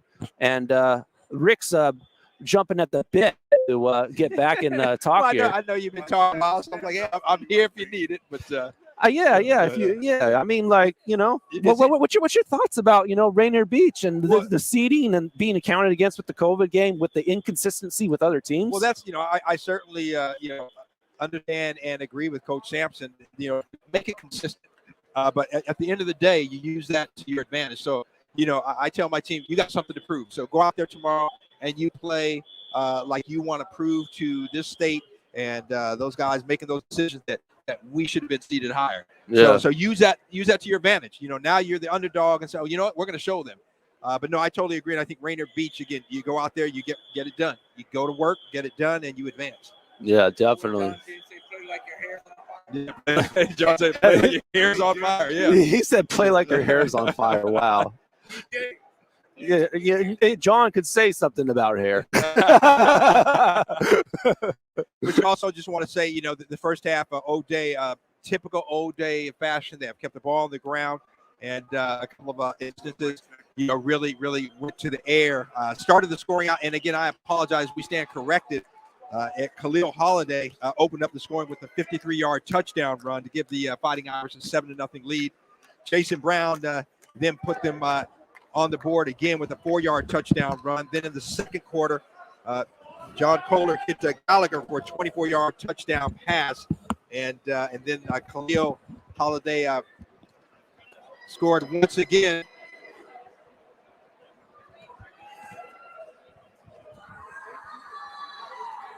All right, welcome back. To the second half.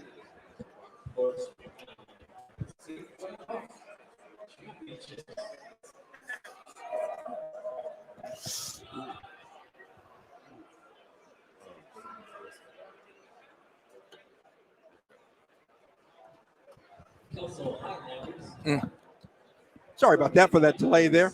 Have a little technical issue. But anyway, Khalil Holiday scored a 4-yard touchdown run to give O'Day a 28-0 lead.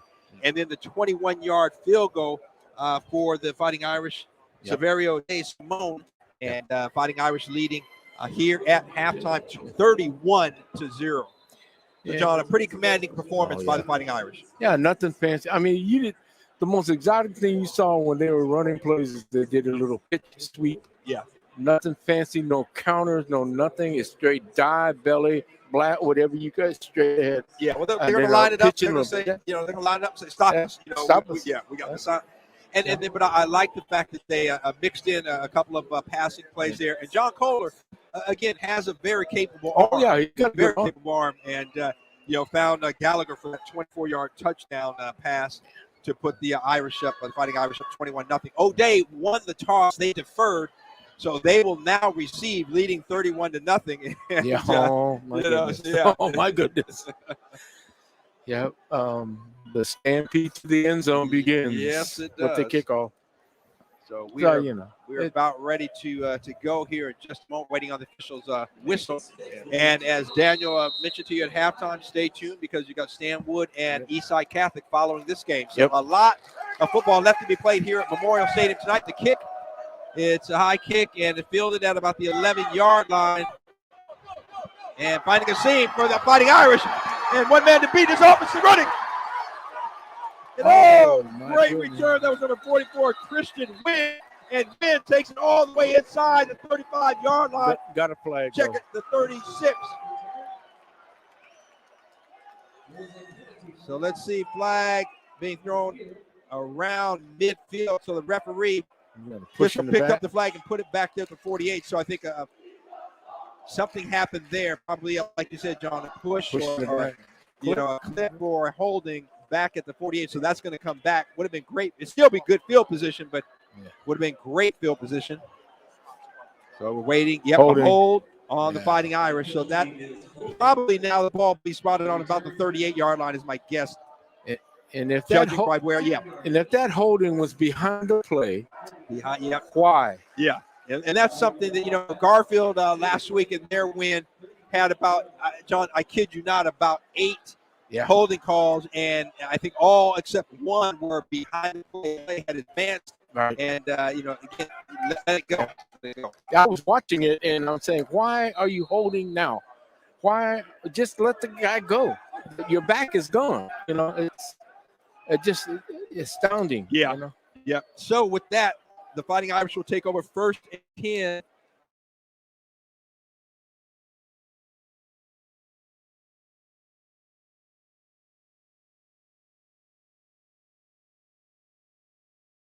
Number 22, the running back, Donovan Agassi. Yep. Agassi with the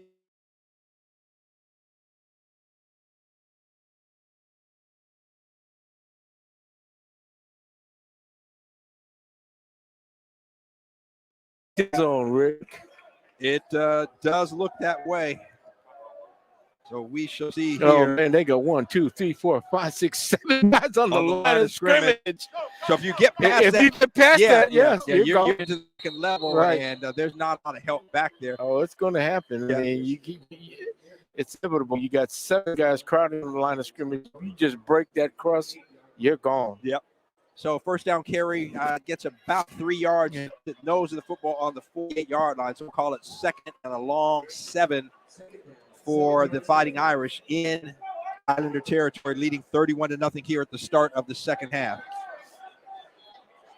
So John Kohler, 2 backs behind him under center. And you notice that the Fighting Irish will, a majority of their snaps be under center. Movement there, and that's going to go against Kelso. Again, you're going to get that because they're so antsy. They are just loaded because they're getting whooped on the line. They're going to jump. Yeah, they're trying to get an advantage, and about 3 or 4 of the Kelso defensive linemen jump. This is about the 4th encroachment this game? Yeah. Because of exactly what's happening. So that moves the ball down to the 43-yard line, and we'll make it 2nd and 2 now for the Fighting Irish. Ball is at the Kelso 43-yard line. Kohler again with the receivers deep set eye, wide to his left, and deep set eye. Yep. Kohler calling the signals, and the pitch out, and that is breaking a tackle and breaking another tackle. Khalil Holiday, and Holiday inside the 30. Yep. So Khalil Holiday, I tell you, that out there running like a man. Yep. Woo.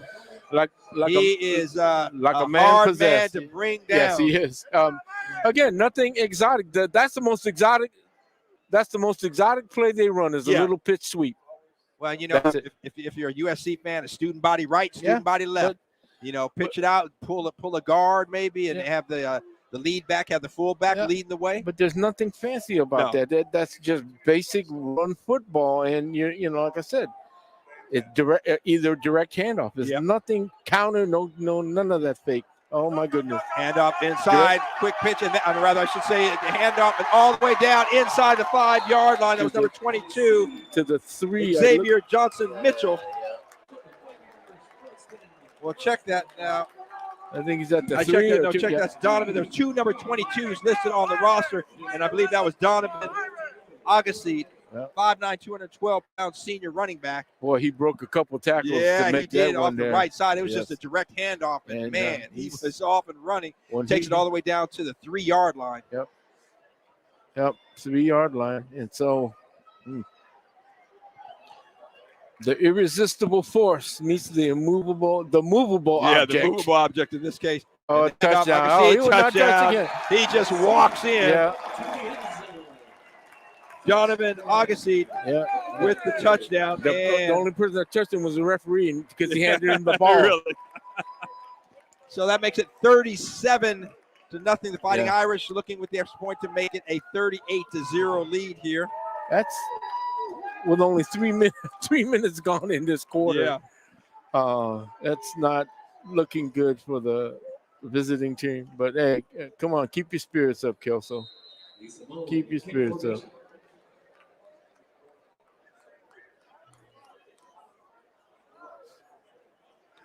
Snap is good. Extra point Yeah. is up, and Good it's through kick. the uprights. Yep. So that makes it 38-0.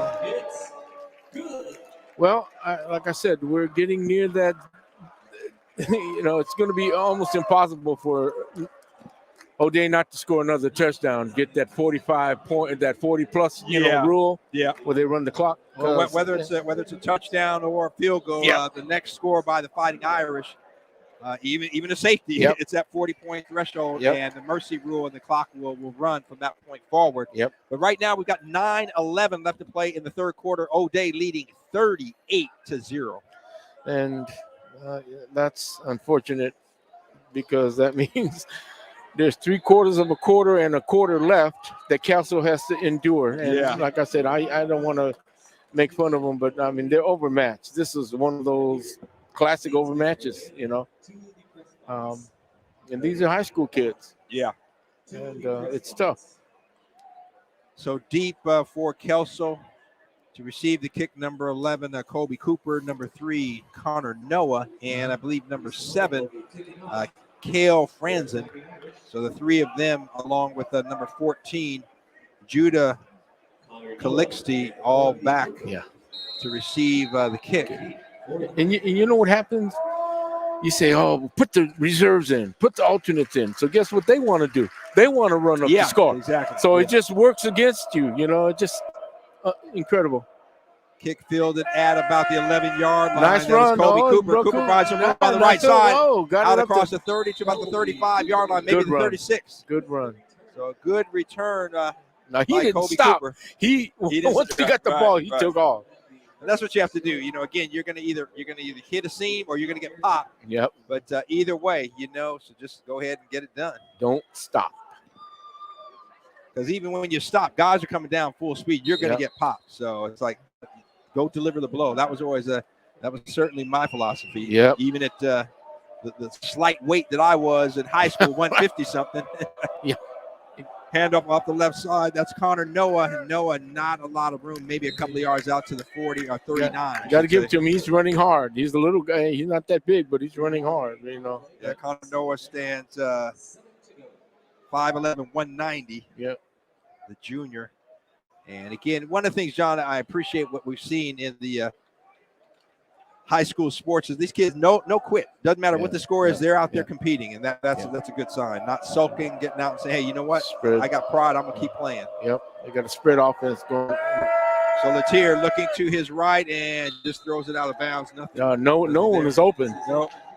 So great coverage on the outside there by number 5, Joe Gallagher, and Latier nowhere to go, throws it out of bounds. So that'll make it 3rd and about 7 to go. Ball's at the 39-yard line. And O'Day leading with 8:25 left to go here in the third quarter. O'Day leading 38-0. Yeah, they were putting pressure on them on that one too. They were running. They were going to run them down. Yeah, the Fighting Irish have done a great job of getting some pressure on quarterback Trips left. Latier looking to his right now. He's got a nice guy in the pass. seam, Got right in across midfield to Very first good. down. That was No, Tyler Hayes. Got a flag. I think you got a hold. or roughing. I don't know. Well, let's see. It's back at the line of scrimmage. Yeah, I think it's going to come back. O'Day coaches are motioning hold, so we'll see. I think it's a hold. Officials are conferring right about the 44-yard line. 2 of the 5, so we'll see what they say. Oh. Now, that was actually the deepest pass they've been able to complete, you know? Yeah, and John, we talked about that in the first half. Yeah. Is it throwing on that out pattern, then you got a guy dragging across the middle, or personal foul face mask against O'Day. 15-yarder. No, yeah, they were having success doing those quick outs, you know. Yep. Short passes. But that opens up that middle where you bring a guy, you delay him and drag bring him him across. Yep. And, that's kind of what they did that time, and he was wide open, Tyler Hayes, that is. So with the completion and the penalty, the ball is going to be spotted on the O'Day 30-yard line. So Kelso, I believe this is near one other drive. They may have been a little deeper in they were there, but they've been here a couple of times, but they haven't been able to score. Mistakes, not been able to take advantage or turnovers. The tier looking the screen, and that is number 2, Zeke Smith. Smith getting some room on the left side to the 15, the 10, the 5. Oh, and touchdown! No, they say he's out of bounds. No, he's touchdown. in. Yeah, touchdown. He stayed in long enough. Oh my! 30-yard touchdown pass from quarterback Hunter Latier, and he found Zeke Smith and kind of a little screen, and Smith did the rest on the sideline. Took it in 30 yards, a touchdown. Quick feet. He got up that sideline. Well, that's good. I like that. I mean, they're showing a scrap, you know, the scrappy. Mason Smith in kick formation.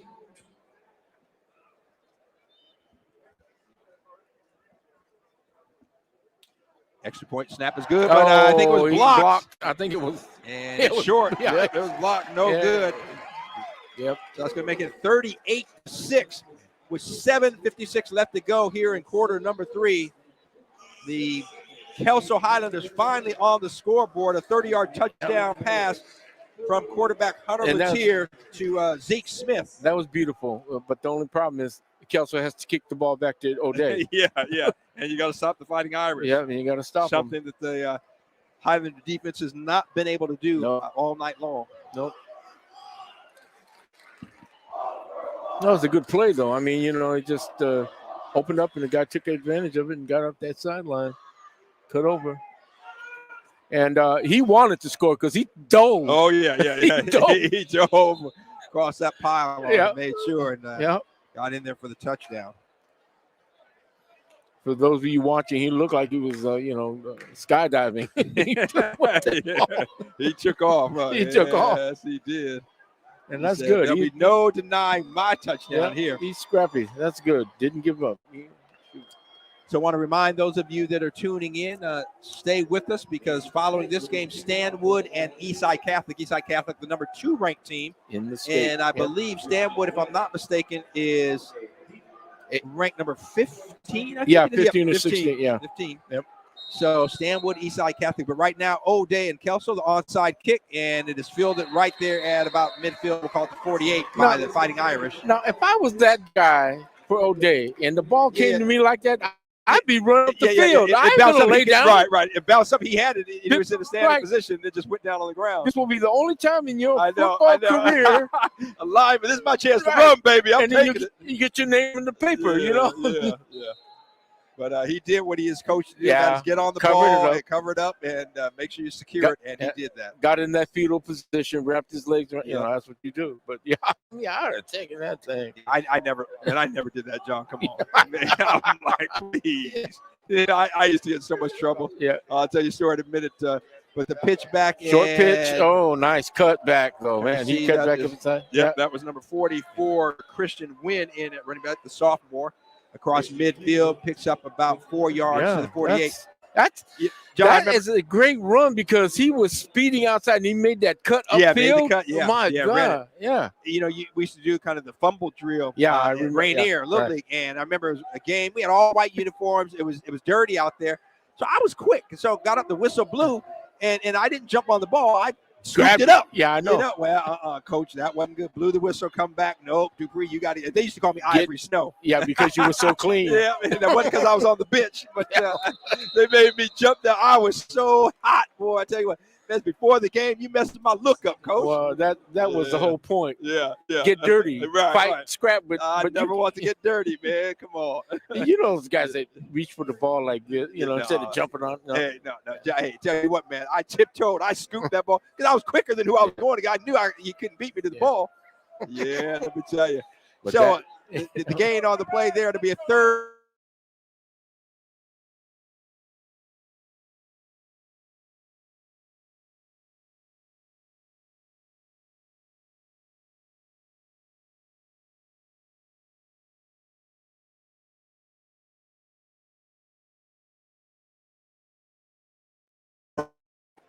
So that'll make it fourth in the yard to go. Yep. Fourth in the.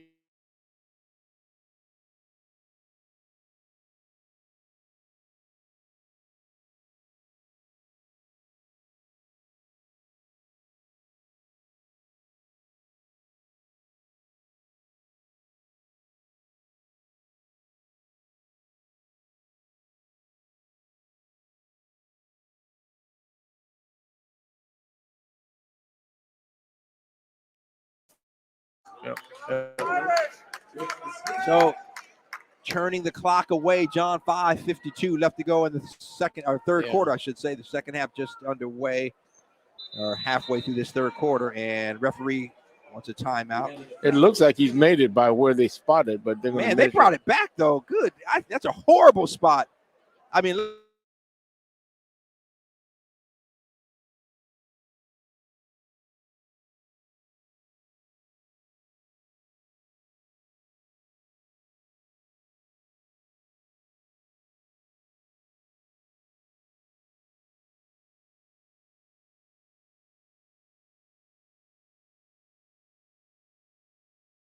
So they're going to stretch it out, and he made it. Yep. Length of the ball. Yep. Length of the ball, like you said. Yep. Length of the ball. So that will make it 1st and 10 for the Fighting Irish. Ball at the Kelso 42-yard line. O'Day leading 38-6. No, the hand signals are going to be. It's like this, Rick. Yeah. Run really. The Fighting Irish break the huddle. And you can make sure if you're just tuning in, you can see the video of the game, see the stream of the game, I should say, on YouTube, Twitch, or Facebook. Yep. Handoff and hitting the hole, and he's got it's nobody touches him. That's number 44, Christian Wynn, 42 yards, touchdown, O'Day. Oh, John Christian Wynn went through that. What a huge hole. He went there untouched. Like I said, John Kohler's up there watching everybody. The coaches are saying, run the ball, run the ball. Yeah, he was untouched. Nobody even touched him. So with 5:31 left to go, the Fighting Irish on the scoreboard again, making it 44-6 with the extra point, can make it 45. Waiting on the snap, the holder at the 10-yard line. So customary 20-yard extra point try. Snap is good. Good hold. Kick is up. Straight through. Yes, sir. So with that, O'Day leading 45-6. And boy, I tell you what, Christian Wynn, the sophomore running back, 5'10", 166 pounds, shot through the line untouched and turned it on. He got touched by the referee when he ran into the end zone because he handed him the ball. That was about it. That's it. But like I said, the unfortunate thing is Kelso scored, but guess what? They had to kick the ball off to O'Day, and this is exactly what they did. Yep, they kicked the ball back. Yeah, unfortunately. It's clear they're overmatched, but they're trying. They scored. Yeah, and they are no quit. Again, we talked about that a little bit earlier, and I love that what I've seen in the high school sports. We've covered both basketball and football, John, over the last 3-4 years for us here at Rainier Avenue Radio. We've seen these kids; they just continue to compete, and I love the sportsmanship I see as well. Guys, patting each other on the shoulder, helping one another up. Yeah, there's that's good stuff. But like I said, it's hard to watch a team when they get overmatched like this, though. Because it's And then, like I said, the reserves are going to come in and they're going to want to score. Right. And it just Exactly. blows it up. They're out here giving their all. Yep. Short kick, trouble fielding, but finally fielded by Kale Franzen. Oh, nice run. And Franzen knocked out of bounds at about the 30. 31 or 30. Yeah, 31, I think. Pretty good. So, John, I want to remind our listeners, though, they can hear you as well on Here and Now. Tell us a little bit about what you got going on. Oh, well, we celebrated Veterans Day on Thursday. I had two gentlemen coming in, both of Filipino descent, because there's not a lot about the Vietnam era experience that was by Filipino servicemen. And one was a helicopter pilot, my friend Ben Friesa. So we did that. Upcoming, we're going to be doing, a little takeoff on my team that talks about poetry and writing and things like that. So Thursday nights at what time? 6 o'clock. 6 to 7 o'clock? 6 to 7. Every Thursday night. Yep. Check out John on Here Now. You can hear me on Monday nights. Monday nights. Right. 6:30 to 7. Monday Night Sports, Dupe and Edwin, and we primarily recap the Seahawks game the day before. This past week with the bye, I had a special guest, David Dupree, former writer for Washington Post and USA Today. Also, the 2008 Kurt Gowdy award winner, inducted into the recognized as top sports writer in the nation, and inducted into the Hall of Fame. And a little counter play, a little kind of reverse, if you will, and Kobe Cooper taking the ball out close to midfield for the Highlanders. So, again, no quit by the Highlanders here. And Coach Steve Ambry's got to be pleased with nothing else. If nothing else, John, the fact that these kids are still out there competing. This guy, Dave Dupree, who's your brother, it happens to be my brother. Amazing athlete out of Franklin High School, man. Track, football, basketball, everything. He and Larry Gossett, the former King County councilman, played basketball together. And David, it's funny because he tells a story at UW, and they were playing USC. And now David, again, he just ran track and was a state champion, and whistles blowing on the field. And anyway, so he and ran the hurdles out at UW as well. And so he had great speed, and in his safety position, he would always line up inside because he wasn't worried about somebody beating him. He could get there, except for a guy by the name of O.J. Simpson, the ward number 32. Right. I remember that. And a story that he told me, he said basically, O.J. they were playing, and O.J. went out, and so he went from lining up outside because of O.J.'s speed to inside where he normally lined up. Somehow, a couple plays later, O.J. snuck back in the game. He didn't realize it, and they did student body right to O.J. And David said, he said, O.J. hit that corner, and he said, he looked at me, and I looked at him, and he said, the next thing I knew, he said, I was chasing number 32, and 80 yards later, touchdown. He was gone. Yeah. They pull the guard and tackle and the other guard, and they go around. And the secret to that was they also spread, they taught these guys when they pull to be in spacing. So if the other team spaced with them, that gave the back time a room to cut back upfield. A lane to cut up. Because they didn't always go around the end. They cut upfield. Exactly, And John Robinson told us that's the secret to that play. Student body right, student body left. It wasn't always around the end. They was allowing the back to cut up. Ricky Bell, all those guys. Man. Charles, Anthony Davis, Charles White. Marcus Allen. Just a great host of running backs. That is a very hard play to stop because you overrun it, they're cutting back on you. Right. If you don't get out there and scrape fast, they go around the side. Yep. And they have the speed. And they had the great athletes to do it. Yes, you're right. But your brother David could run. Oh yeah, he was one of the fastest guys I'd ever seen on the football field. But he said he didn't make no. He said, "Oh yeah, I was fast. I wasn't worried about." But he said I couldn't keep up with OJ. Trips left on this pass. So, quarterback keeper. On the left side, and not a lot of room there. So to make it 3rd down and 8 for Kelso. The ball's just across midfield at the 49-yard line. He must have saw something because you had a good bit of yardage to go. Why would you keep it? Yeah. And what did you gain? No gain. Yeah, maybe a busted play. Not sure what he saw there. Yeah. We didn't see it. We didn't see it. There was nothing there that I saw, and they got double wides now. 3rd and 7, one single back. One single back, right. And the quick out. Oh, no, this is covered. He broke a tackle. Yep, wow. Good play by Tyler Hayes to get past the first defender, but still a lot of pursuit there, and he short of the first down. So it's going to make it a 4th and 5. Yep. Ball's at the O'Day 47-yard line. And, John, Yeah. it doesn't matter where you're at. Yeah, it's 4-down territory. you gotta go. You got to go. You got to go. It's for pride, so we'll see what happens. But like I said, why would you waste a down with the quarterback keeping the ball? There was nothing going on. I mean, hand the ball off at least, and then you don't take the punishment. Let the running backs take the hit. That's their job. That's what they do. Exactly. So they got trips left. And the power eye. Nope, check that one. Single back. Single back. Trips left. And he's rolling out to his right is Latier. Oh, nice pass. Oh. Got a receiver, and they're going to say it's good Yeah, it was on good. the sideline there, and at about the 27-yard line. So first down. Did I see what I thought I saw? He caught it behind his head. It looked like he caught it.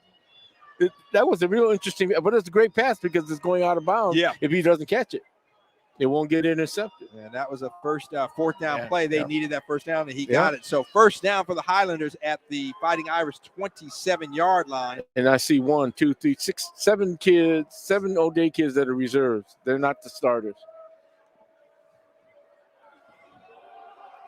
And the handoff coming out to the right side, or left side, I should say, and a flag in the backfield. I think it's going to be a hole, but a good run by Judah. Nice cut. Calixte. Yeah, nice run. And Calixte, I believe it's going to come back, though, because that flag was back in the backfield. That was too fast. It's got to be a hole. Yeah, exactly. Or block. Yeah, it's got to be a hole. Yeah, it is. Yeah. So that'll come back after the nice gain. Yeah. And so that will make it, let's see, from the spot of the foul. Oh, gosh, that's it'll be about 10, it's 10 yards. So 10. it's from the line of scrimmage. They marked it off. So it'll be 1st and 20. 21 or 20. Yeah, first 21, 20. Yeah, you're right. Yep, 1st and 20 balls at the 37-yard line. Got to get down to the 17 for the first. My math isn't bad. It's just my eyesight. Your eyesight's better than mine.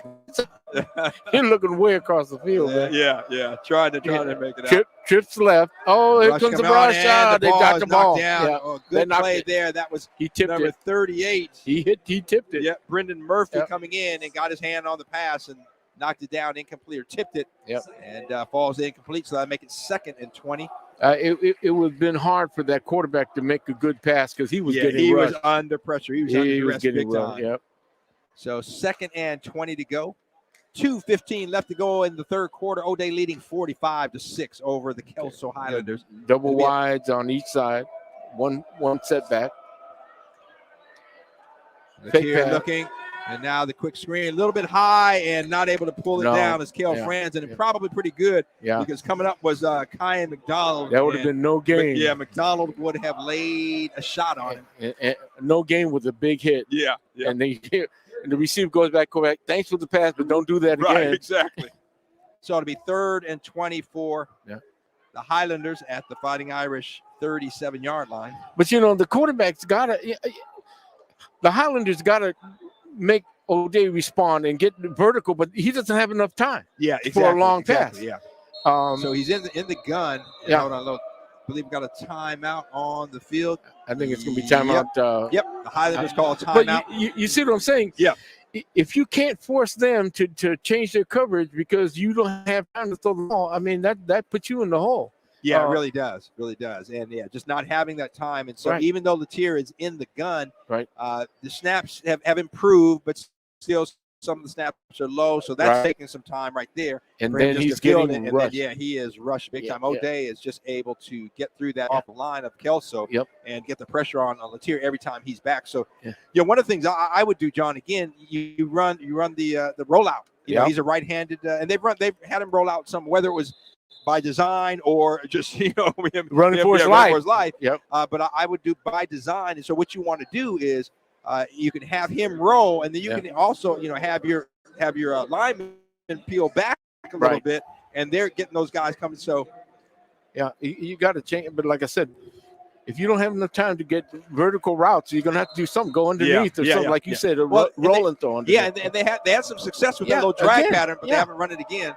Latier he's looking deep. He's got somebody over the middle, and on this, and a good throw, and Zeke Smith just not able to bring it in. Smith had a step on the defender. You got to catch that ball. Yeah, and he just could not pull it in. And I'll tell you what, Latier had the time that time, John, and he delivered. He delivered. That's one of the few times he's had enough time to stand up, set it up, and throw it, Yep. off that front foot, not the back foot. Yep. Back foot means you're getting rushed. Right. So he was able to really have the time to find the receiver, and he put it on the money. I mean, it couldn't have been a better thrown ball, and Zeke Smith just not able to bring it in. So that'll make it 4th and 20. Double wides on each side. Gutierrez looking at again to his right, and kind of miscommunication. Yeah. He was looking for Kobe Cooper, and Cooper was running the streak pattern. I think he was looking for Cooper to break it off. He should have broke it off maybe 10 yards or 5 yards sooner. He would have had him because it looked like it was open. He's backing that defender back and just turn around and catch the ball like a flare. You know? Yep, exactly. So turnover on downs. Yeah. Fighting Irish will take over on their own 37-yard line, leading 45-6. 1:57 left to go here in quarter number 3. This is game number 1 of our doubleheader. Don't go anywhere because Stanwood and Eastside Catholic, the number 15 seeded team against the number 2 seeded team, or I should say ranked team, not seeded. And the man of the hour, Juan Cotto, doing the next game is here. Juan Cotto is in the house, and I'm liking the brim, my brother. Yes, looks good. Looking good. Good gravy. He's still running. Oh, he's still. And that was Declan Brown. They never got him senior down. running back, and he would refuse to go down. Yeah. So Declan Brown about an 8-yard pickup. Come on now. Roll your hips, load it high, wrap your arms, take the guy down. Yeah. You got to drive. You got to wrap him. Yeah. I mean, if you got the leverage right, John, I don't care how big the guy is, you're going to stop him. Roll your hips, load it high, break down. Roll your hips, load it high, wrap him, hit your shoulder. It's a lost art, I think. Yeah, big time. Nice cut. Oh, nice cut. Midfield. Oh, my goodness. That was a nice cut. That hip, that shake and bake fake in the backfield got him free. Christian Wynn, and Wynn gets the first down across midfield to the 47-yard line. He runs hard, too. Yeah. Christian Wynn, only a sophomore, stands at 5'10", 166. Yeah, they list him at. Yeah, these are reserves in there. A number of them are reserves, Rick. And even I'm looking at the linemen, and I don't believe that's the starting offensive offensive line as well. So Monty Kohler, again, getting his young guys some playing time here as they have a commanding 45-6 lead, and just trying to run the clock. Again, if you direct handoff, continue to run well. I mean, so good run there. The handoff to the fullback, about a 5-yard gain. Yeah. Declan Brown once again, and about a 4. They're gonna give him a 4-yard pickup. Okay, they say 3. They say 3 now. So, not bad. Yeah, the nose of the football, past the 45, rather past the 44, I should say. But so Declan Brown, a nice pickup there on first down. They'll call it 2nd and 7 for the Fighting Irish, and it looks like we're gonna have a timeout. Actually, that's the end of the quarter. So at the end of 3 frames, O'Day leading 45-6 over the Kelso Highlanders. And John, it's going to be a long bus ride home. Yeah. No stopping at Burger King. We're going home. Burger King or anywhere else. We want to get the heck out of Dodge and get home. One of the good things, I haven't seen anybody seriously hurt. No doesn't look like there's any injuries so far. Yeah. Maybe a little bit of pride has been hurt. But, pride is injured for doggone sure. But hey, it is what it is. And if I know it's early, but if Dandy Don were here, you know what he'd be singing. Turn out the lights. The party's been over, baby. But anyway, and so we are going to go to our intern, Jeremy Beckman. Jeremy, what do you got going on there in the stands? My name is Jeremy Beckwith. I'm here at Rainier Avenue Radio. O'Day High School is an all-boys Catholic school located in downtown Seattle. The school has many notable alumni, including names like Noah Williams and Miles Gaskin, who have played college and professional sports. They have a total of 507 students, and their mission statement is to educate young men and prepare them to be men of service, character, and faith. My name is Jeremy Beckwith here at Rainier Avenue Radio. Back to you, Rick. All right, Jeremy, thank you. And while we were away, Sir Keenan Hart breaking loose and taking it all the way, 43 yards, 44 yards. Oh, but there's a flag back by John Kohler, hands on his helmet, say, oh, it's going to come back. And I tell you what, Sir Keenan Hart, sophomore running back, broke through the line, broke a couple of tackles, and it was off to the races. It's gone. Yeah, but it's coming back. It's coming back. Well, like I said, we're practicing. We'll do it again. Yep. You got to. And John Jeremy Beckwith giving us a little bit of history on O'Day, and one of the greats coming out of O'Day. Remember Clint Richardson? Oh yeah. Oh my goodness, Clint Richardson, one of the great basketball players, went on to Seattle University, a great career there, and then Philadelphia with the 76ers and championship team. Won an NBA championship with Julius Dr. J. Irving. George McGinnis, World B. Free. I mean, they had oh my God, Lloyd Free. They had some, I think, Caldwell, Anthony, Tony. Yeah. They had some players, man, on those years that Clint was in Philadelphia. Yep. So Clint, I tell you what, just a heck of a guy, man. Just a quality act. Kohler looking for a receiver outside, and he's got him. And on the run, on the sideline, making the guy miss. Oh, my goodness. And I'm trying to see the number. I believe that was number 46. Yeah, that was C.J. Jackson. That was one-on-one, and he took it upfield. It was kind of like an isolation play, right? I mean, he's only got one defender out there and threw the ball to him, and he took off. That defender was about 12 yards off. Yeah, Jackson, I tell you what, got the ball. Jackson, only a junior, and made a move, and then it was gone down the line. I took it all the way down to the 29-yard line. You see how far the defender is on? That's 12 yards. That's 12 yards. That's some respect, some movement there. No call. The pitch out, cut back, and not a lot of room there. Good tackle. Sir Keenan Hart gets a couple of yards maybe down to the 27, 28-yard line. So 11:25 with the clock moving. O'Day leading 45-6. Yep. It's a running clock. We should mention that, right? Not yet. Not until 40. Not until 40. So again, that's right. It's running because that was a run. 39, right? But yeah, that's right. 39. So once the Washington State, the WIAA rule, once a team in both the football, basketball, they go up by 40. The clock is running. If it happens in the first half, they don't start the running clock until the second half. And if it happens in the second half, it goes from that point and up the middle. And now it will, because that is number 44.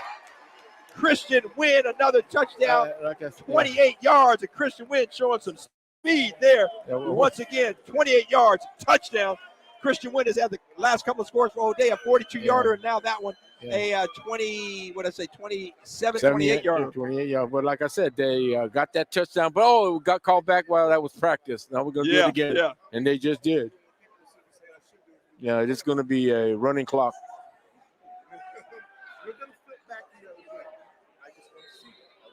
Gosh, these guys aren't even getting touched. They're breaking through the line of scrimmage, and nobody at Kelso is putting a hand on them. And you're talking and it's not like you're not trying. And it's not like they're not trying. It's just that O'Day team is controlling that line of scrimmage. I mean, it's no question. And like I said, it's tough. And we're going to have a delay of game and something going on there. John Kohler, who was not happy. He was upset coming off the field. I'm not sure. They were short of tackle. Okay, so he came off the field, and I'm not sure if he is the normal holder. I tend to think he was not in the wrong, because now Al Roberts coming over to talk to him. We'll see. Yeah. Well, hey, Al's giving him. Giving him the what for. But you know what? Hey, there's got to be some things that go wrong for O'Day today. You know, just a few things, couple things. So now the holder will be at the 15-yard line. This will be a 25-yard extra point try. Snap is good. The kick is up, and it is through the uprights. It is good. So 52-6, a commanding lead for the Fighting Irish. And because of the mercy rule, the clock will run from this point forward. O'Day leading at 52-6. And man, what a performance tonight. John, they have looked good in all phases of the game. All three phases: offense, defense, special teams. And not a lot of penalties. It's been, it's gotten a little bit sloppy, but not too bad. Some things definitely you can always clean up and work on, and they'll absolutely, this coaching staff, that will happen without question. Like I said, we've seen no delay of game penalties. They've gotten the plays in. They got them lined up, run the play. No delay of game. Yeah, the only one was just that last one on the extra point. That was, I think, the Yeah. first delay of game on and that was a on the Fighting substitute. Irish. That was a substitution issue. It Yeah, wasn't yeah. calling a play and getting the team in a huddle and out. Which is I just can't. That just drives me crazy because that just breaks your momentum down. Yeah, absolutely. You get a penalty. I don't understand it.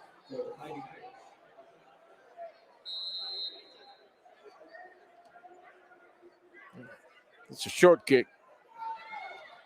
Take it. And a good hit. My No, goodness, you don't want to take that. Jericho Ishmael coming up and making laid the leather. Yeah, in that case, no, I don't want to take it down the field. But he had number 7. He was running. He didn't stop.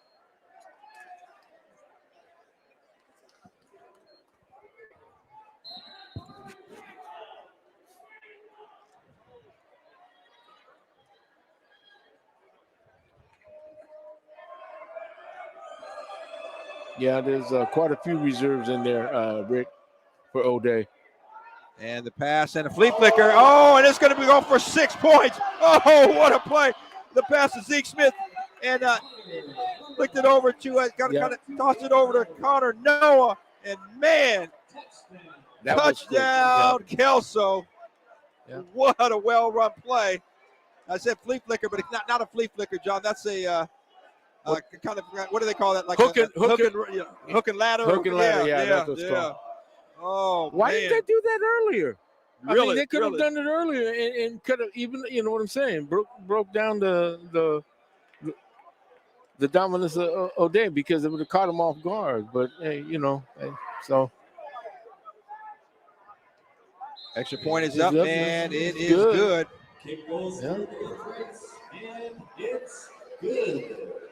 So 52-13. Yep. So with but because O'Day went up by 40, even though with that score, the clock will continue to run. It'll be a running clock here on out.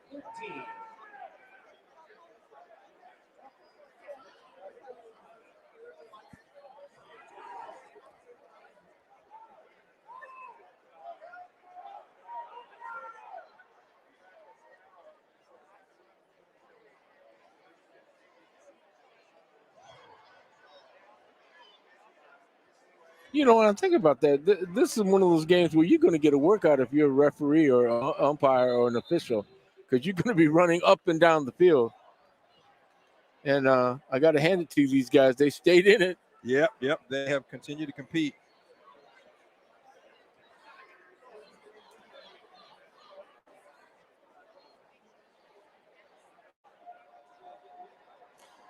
Like I said, the one problem with Kelso is that they scored, but they got to kick the ball back to O'Day. So we'll see what happens. Right.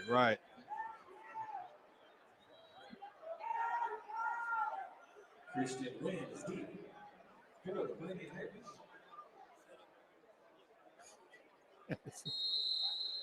Everyone's hoping that that's onside kick. If they kick it onside, will come to them. Offside.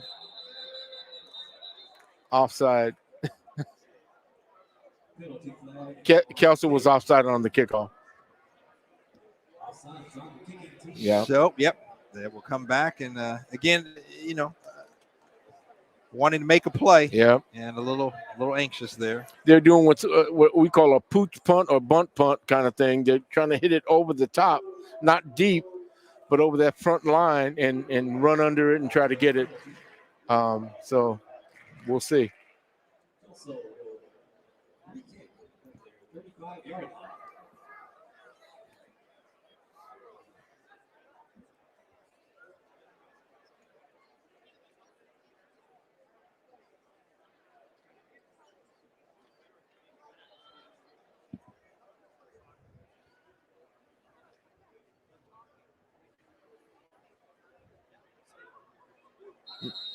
Now, if you onside kick this ball, O'Day will, and you don't get it. O'Day gets it. You're on the plus side of the 50. Right, they're in great field position, so you want to kick it away, and they kick a high one. So that's that bunt punt principle. Yeah, fielded and then and that was Christian Wynn that fielded it at about the 30 or so yard Yeah. line, and then 32, 33, and then actually went down on the ground at the 37 is where they'll spot it. Downed it right there. But like I said, it's over the top of the front line Right, and, right. and in front of the deep receiver. So you're Yep. going to try to run under that. Yeah, exactly. You want to get it high Yep. and Run under it. Yep. But it, again, pretty good field position for O'Day, though. But I would not have tried that onside kick because that would have given No, O'Day exactly. the ball on the Yeah. plus side of the 50. And that's the last thing you want. So the Fighting Irish have had their reserves in and have continued to dominate this ball game, leading at 52-13. 9:15 left to go. Running clock Ooh. and first down play. Yep. And nowhere to go for the running back. That is Xavier New guy. Agassiz, Yep. He's one of the new guys. sophomore running back. Yep. And we've called his brother's name Donovan a few times. Yep. So Xavier, actually they say a loss of a yard. So the clock still moving, 8:50 left to go in the ball game. O'Day leading 52-13. Don't go anywhere, though, because following this game, number 15, Stanwood, takes on number 2, Eastside Catholic, right here at Memorial Stadium. You can hear it and see it right here on Rainier Avenue Radio. Second down play, blitz, and the pitch back. And I tell you what, I like this young man, Christian Wynn. He gets it upfield, man. He turns those shoulders and moving it forward and takes it across the 40-yard line and pick up of about 6 yards. So to make it, check it. They move the ball back a yard. So a 5-yard gain. It'll be 3rd and 7 to go. 3rd and 6. Check that. And he gets upfield. He's strong too. He's a strong runner. So John Kohler with the split backs, 2 receivers, 1 wide to his right, 1 to the left, the short side of the field. The ball's on the right hash. And Kohler the handoff once again, and first down and then some. Then some, yep. And they're going to spot it just past the first down marker at about the 48-yard line. So but good enough for a first down. Fighting Irish continuing to move the football. Yeah. Well, like I said, Monty's very good at what he does, and it's pretty demonstrable what his teams have been able to do over the decades. Oh my goodness! You know? Yeah. I mean, you look at just year in and year out. I mean, this is you talk about an elite program. Yeah, consistency. And like I said, they coach what they know, and they make these players live up to that requirement. And that's it. Yeah. You know, quality kids too. Well, really is. I mean, both academically and athletically. Handoff up the middle. Not a lot of room there for Christian Wynn. He stopped for maybe a yard gain. Yep. That when you see him a little bit of dancing, he was trying to look at that hole. The hole was plugged up. There's nowhere to go. So he's trying to figure out somewhere to go. Yeah. And again, want to remind you to keep it right here. This is only the first of our doubleheader tonight here at Memorial Stadium. And stay with Rainier Avenue Radio. We'll take you all the way to the state championship game. Follow us all the way there.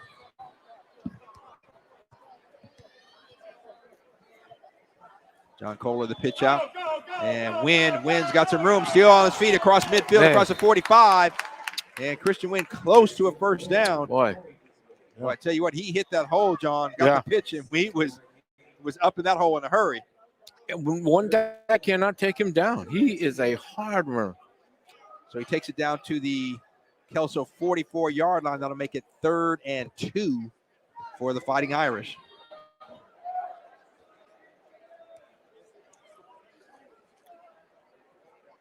Yeah, this looks like this is ostensibly their second unit and another set of reserves. Maybe, and in some cases probably 3 deep as well. Yeah. You know, they have run a number of different running backs through here, getting their sophomores a lot of action. The handoff there, that is number 32, Xavier Agassiz, and first down. Agassiz across the 42 down, spotted at the 41. It looks like, just inside the 42 for the first down. Yep. And again, we want to remind you here at Rainier Avenue Radio, we have a great intern program, and one of those interns on the camera, Laura Sprim. The other is Jeremy Beckwith. And I think we're going to go to Jeremy in the stands. He's going to tell us a little bit more about the schools that we have here tonight. Jeremy? My name is Jeremy Beckwith. I am here with Rainier Avenue Radio. Kelso High School is a public high school located in Kelso, Washington. It was founded in 1905 and is home to 1,507 students. They have many alumni that have went on to play college and professional sports. Names like Jeff Bailey, Trevor May, and Jason Schmidt, who have all played Major League Baseball. With all that being said, Kelso High School offers AP classwork and has a graduation rate of 91%. Their mission statement is that all students at Kelso High School are equipped with skills to reach their full potential. My name is Jeremy Beckwith here at Rainier Avenue Radio. Back to you, Rick. All right, Jeremy, thank you, my man. And you can check Jeremy out. He's at Cleveland High School, be on the varsity basketball team, and we will undoubtedly cover at least, we hope, one of their games this year. And so he will be kind of going back and forth playing, and we're going to try to work him as much as we can when he's able to. So thank you for that, Jeremy. Also, again, thanks to Lourdes Prim running the camera. And just a lot of great opportunities here for young students here at Rainier Avenue Radio. And right now, back on the field, second down run. It's just a and looks like back at just a mosh pit there. I was trying to say I couldn't see who had it. I mean, there's just a big blob there of bodies. Bodies meeting, and there's a first down. Yep. But hey, more power to you if you could have called what was going on that one. Right. Yeah, that's they're going to run out the clock. This will be the last probably series. Yeah, probably about 3:25. Yeah. Stop the clock, or 3:27. And he's the clock again. He's counting down. I'm watching him. He's purposely holding on. You see? Yeah. Kind of taking his time, looking at the play clock, letting the play clock run down inside of 10. Yep. And a wise move by John Kohler. Now with 8 under the center. Gets a snap, hands direct it handoff. off. Oh, there's an off tackle slant. Yep. Oh, he got caught though. He got tackled. Good. Sir Keenan Hart, another sophomore running back. Yeah. He still made about 4 or 5 yards off that off tackle slant. Yeah, 5 yards. Yep. Again, it's so amazing. It's just simple football, direct handoff. And we look at the quarterback and look at the face of a clock, 12 o'clock, 6 o'clock, 3 o'clock, 9 o'clock. All he's doing is doing the handoff on the 3 side or the 9 side. Yep. That's all it is. Yeah. Turn to his left, turn to his right. Right. Direct handoff. It's either right. I'm breaking in on you guys here just because we got a couple minutes left in this game. Rick, you're mentioning our internship program. And so Jeremy's doing a great job. And we put a set of headphones on him right now. And he's going to join the broadcast for these last 2 minutes. I was saying we're going to let him do the play-by-play the last couple minutes. Yes, that's on you. I just said he's got a set of headphones on now. Pull that mic down, Jeremy. Can you hear me? I can hear you. Okay, man. You want to call the play-by-play here? I would be glad to. All right, let's see what you got, my man. Oh, here, let me give you a roster. You need a roster? Sure. All right, O'Day with the ball, and now with the play-by-play call, Jeremy Beckwith. Right now, O'Day looks like they're in a kneel position. Yep. In the last 2 minutes. Well, the color commentary is victory position. Yeah, definitely. 42-13 lead. That would definitely be in a victory position. So O'Day, a commanding lead, and Jeremy, you've been here all game. Any surprises? I don't think anyone was surprised by O'Day, but what have you seen tonight? What's your analysis of it? The dominant run game by O'Day. Yep. Number 29, Khalil Holiday. Excellent. Had a great game. Very hard to bring down. Excellent call, Jeremy. Run game. Yeah, and one of the things I really like here, O'Day and Monty Kohler class act. They're not trying to run up the score. They're just going to kneel down and run the clock out. And Jeremy mentioned Khalil Holiday, a couple of touchdowns for Khalil, 53-yarder to start the scoring off. And then a 4-yarder in the second quarter. And he has been one of the dominant runners this evening for O'Day. Yeah. For sure. Me and Khalil Holiday are actually very close friends. We talk about this all the time. He wants to be on the bright stages Friday nights, score multiple touchdowns. So this is like a dream come true for him. Oh, really? It's been his dream since elementary school. And Jeremy, so what is he? What schools is he looking at? Is he being recruited at this point that you know of, or is he interested in a particular school? He's interested in anybody who will take him. Yes, For sure. sir. Anyone Yes, who I takes, love that. Jeremy. whether it's on Oh. the defensive side or Have offensive been the side. most Yeah. exciting plays of the game. Yeah, sorry. As you know, every play needs to be called. Every play needs to be called. So that was Jeremy Jr., who is one of our interns here at Rainier Avenue Radio. And like I said, he will be playing for the Cleveland High School basketball team. And we will follow his season. And when he is able to break away, we'll have him joining us here on the air. And we will keep him busy as he is interested. And Jeremy, again, great to have you out here. I know you're interested in broadcasting. So I hope you're enjoying your internship here so far. Go Eagles. I'm definitely interested. I'm so grateful for this opportunity that Tony and Rick have given me. Just to be around you guys, get to see what you guys do every single day, working on your craft, studying your papers. It's just a dream come true. So I'm just so thankful for the opportunity. Well said. Yes, and glad you were here. That is Jeremy Beckwith, Cleveland here, Eagle. the Cleveland Eagle over here, former Garfield Bulldog. That is John Yasutaki. I'm Rick Dupree. That's going to do it for game number 1. O'Day 52-13 winner over Kelso. Coming up, this game number 2, Stanwood and Eastside Prep. Both teams are here. They are on the field and they are warming up, and that will be coming up. But for now, I'm going to sign off, and I'm going to throw it over to Daniel Bellis. He's going to bring you up to speed, and then on the mic for game number 2 will be Juan Cotto, and as Tony calls him, Jay Yeezy in the house. Again. But right now, we throw it over to Daniel B. Daniel? Yes, thank you there, Rick and Juan. I don't know if this was mentioned on air, but on the field, the O'Day fans chanting, "We want Eastside Catholic."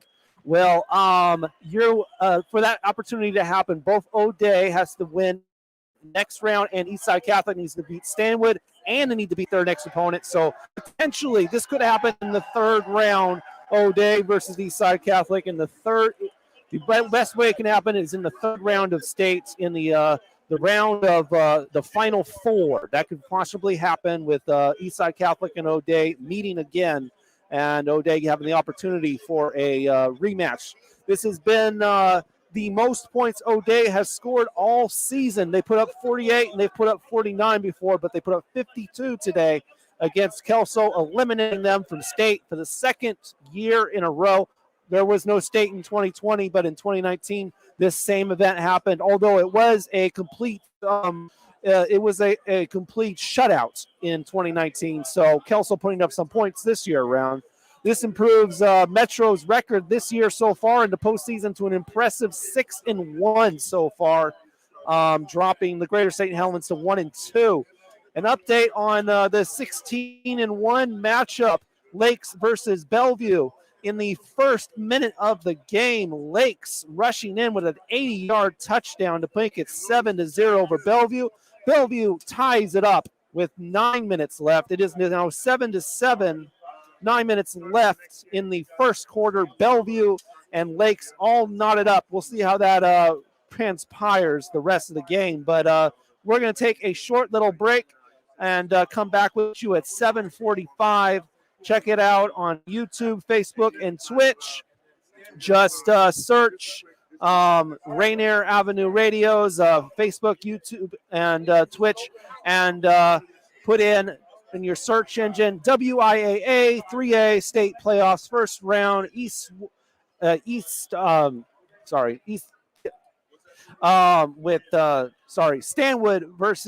Stanwood at Eastside Catholic. So again, in your search engine, go put that right now. WIAA 3A State Playoffs First Round, Stanwood at Eastside Catholic.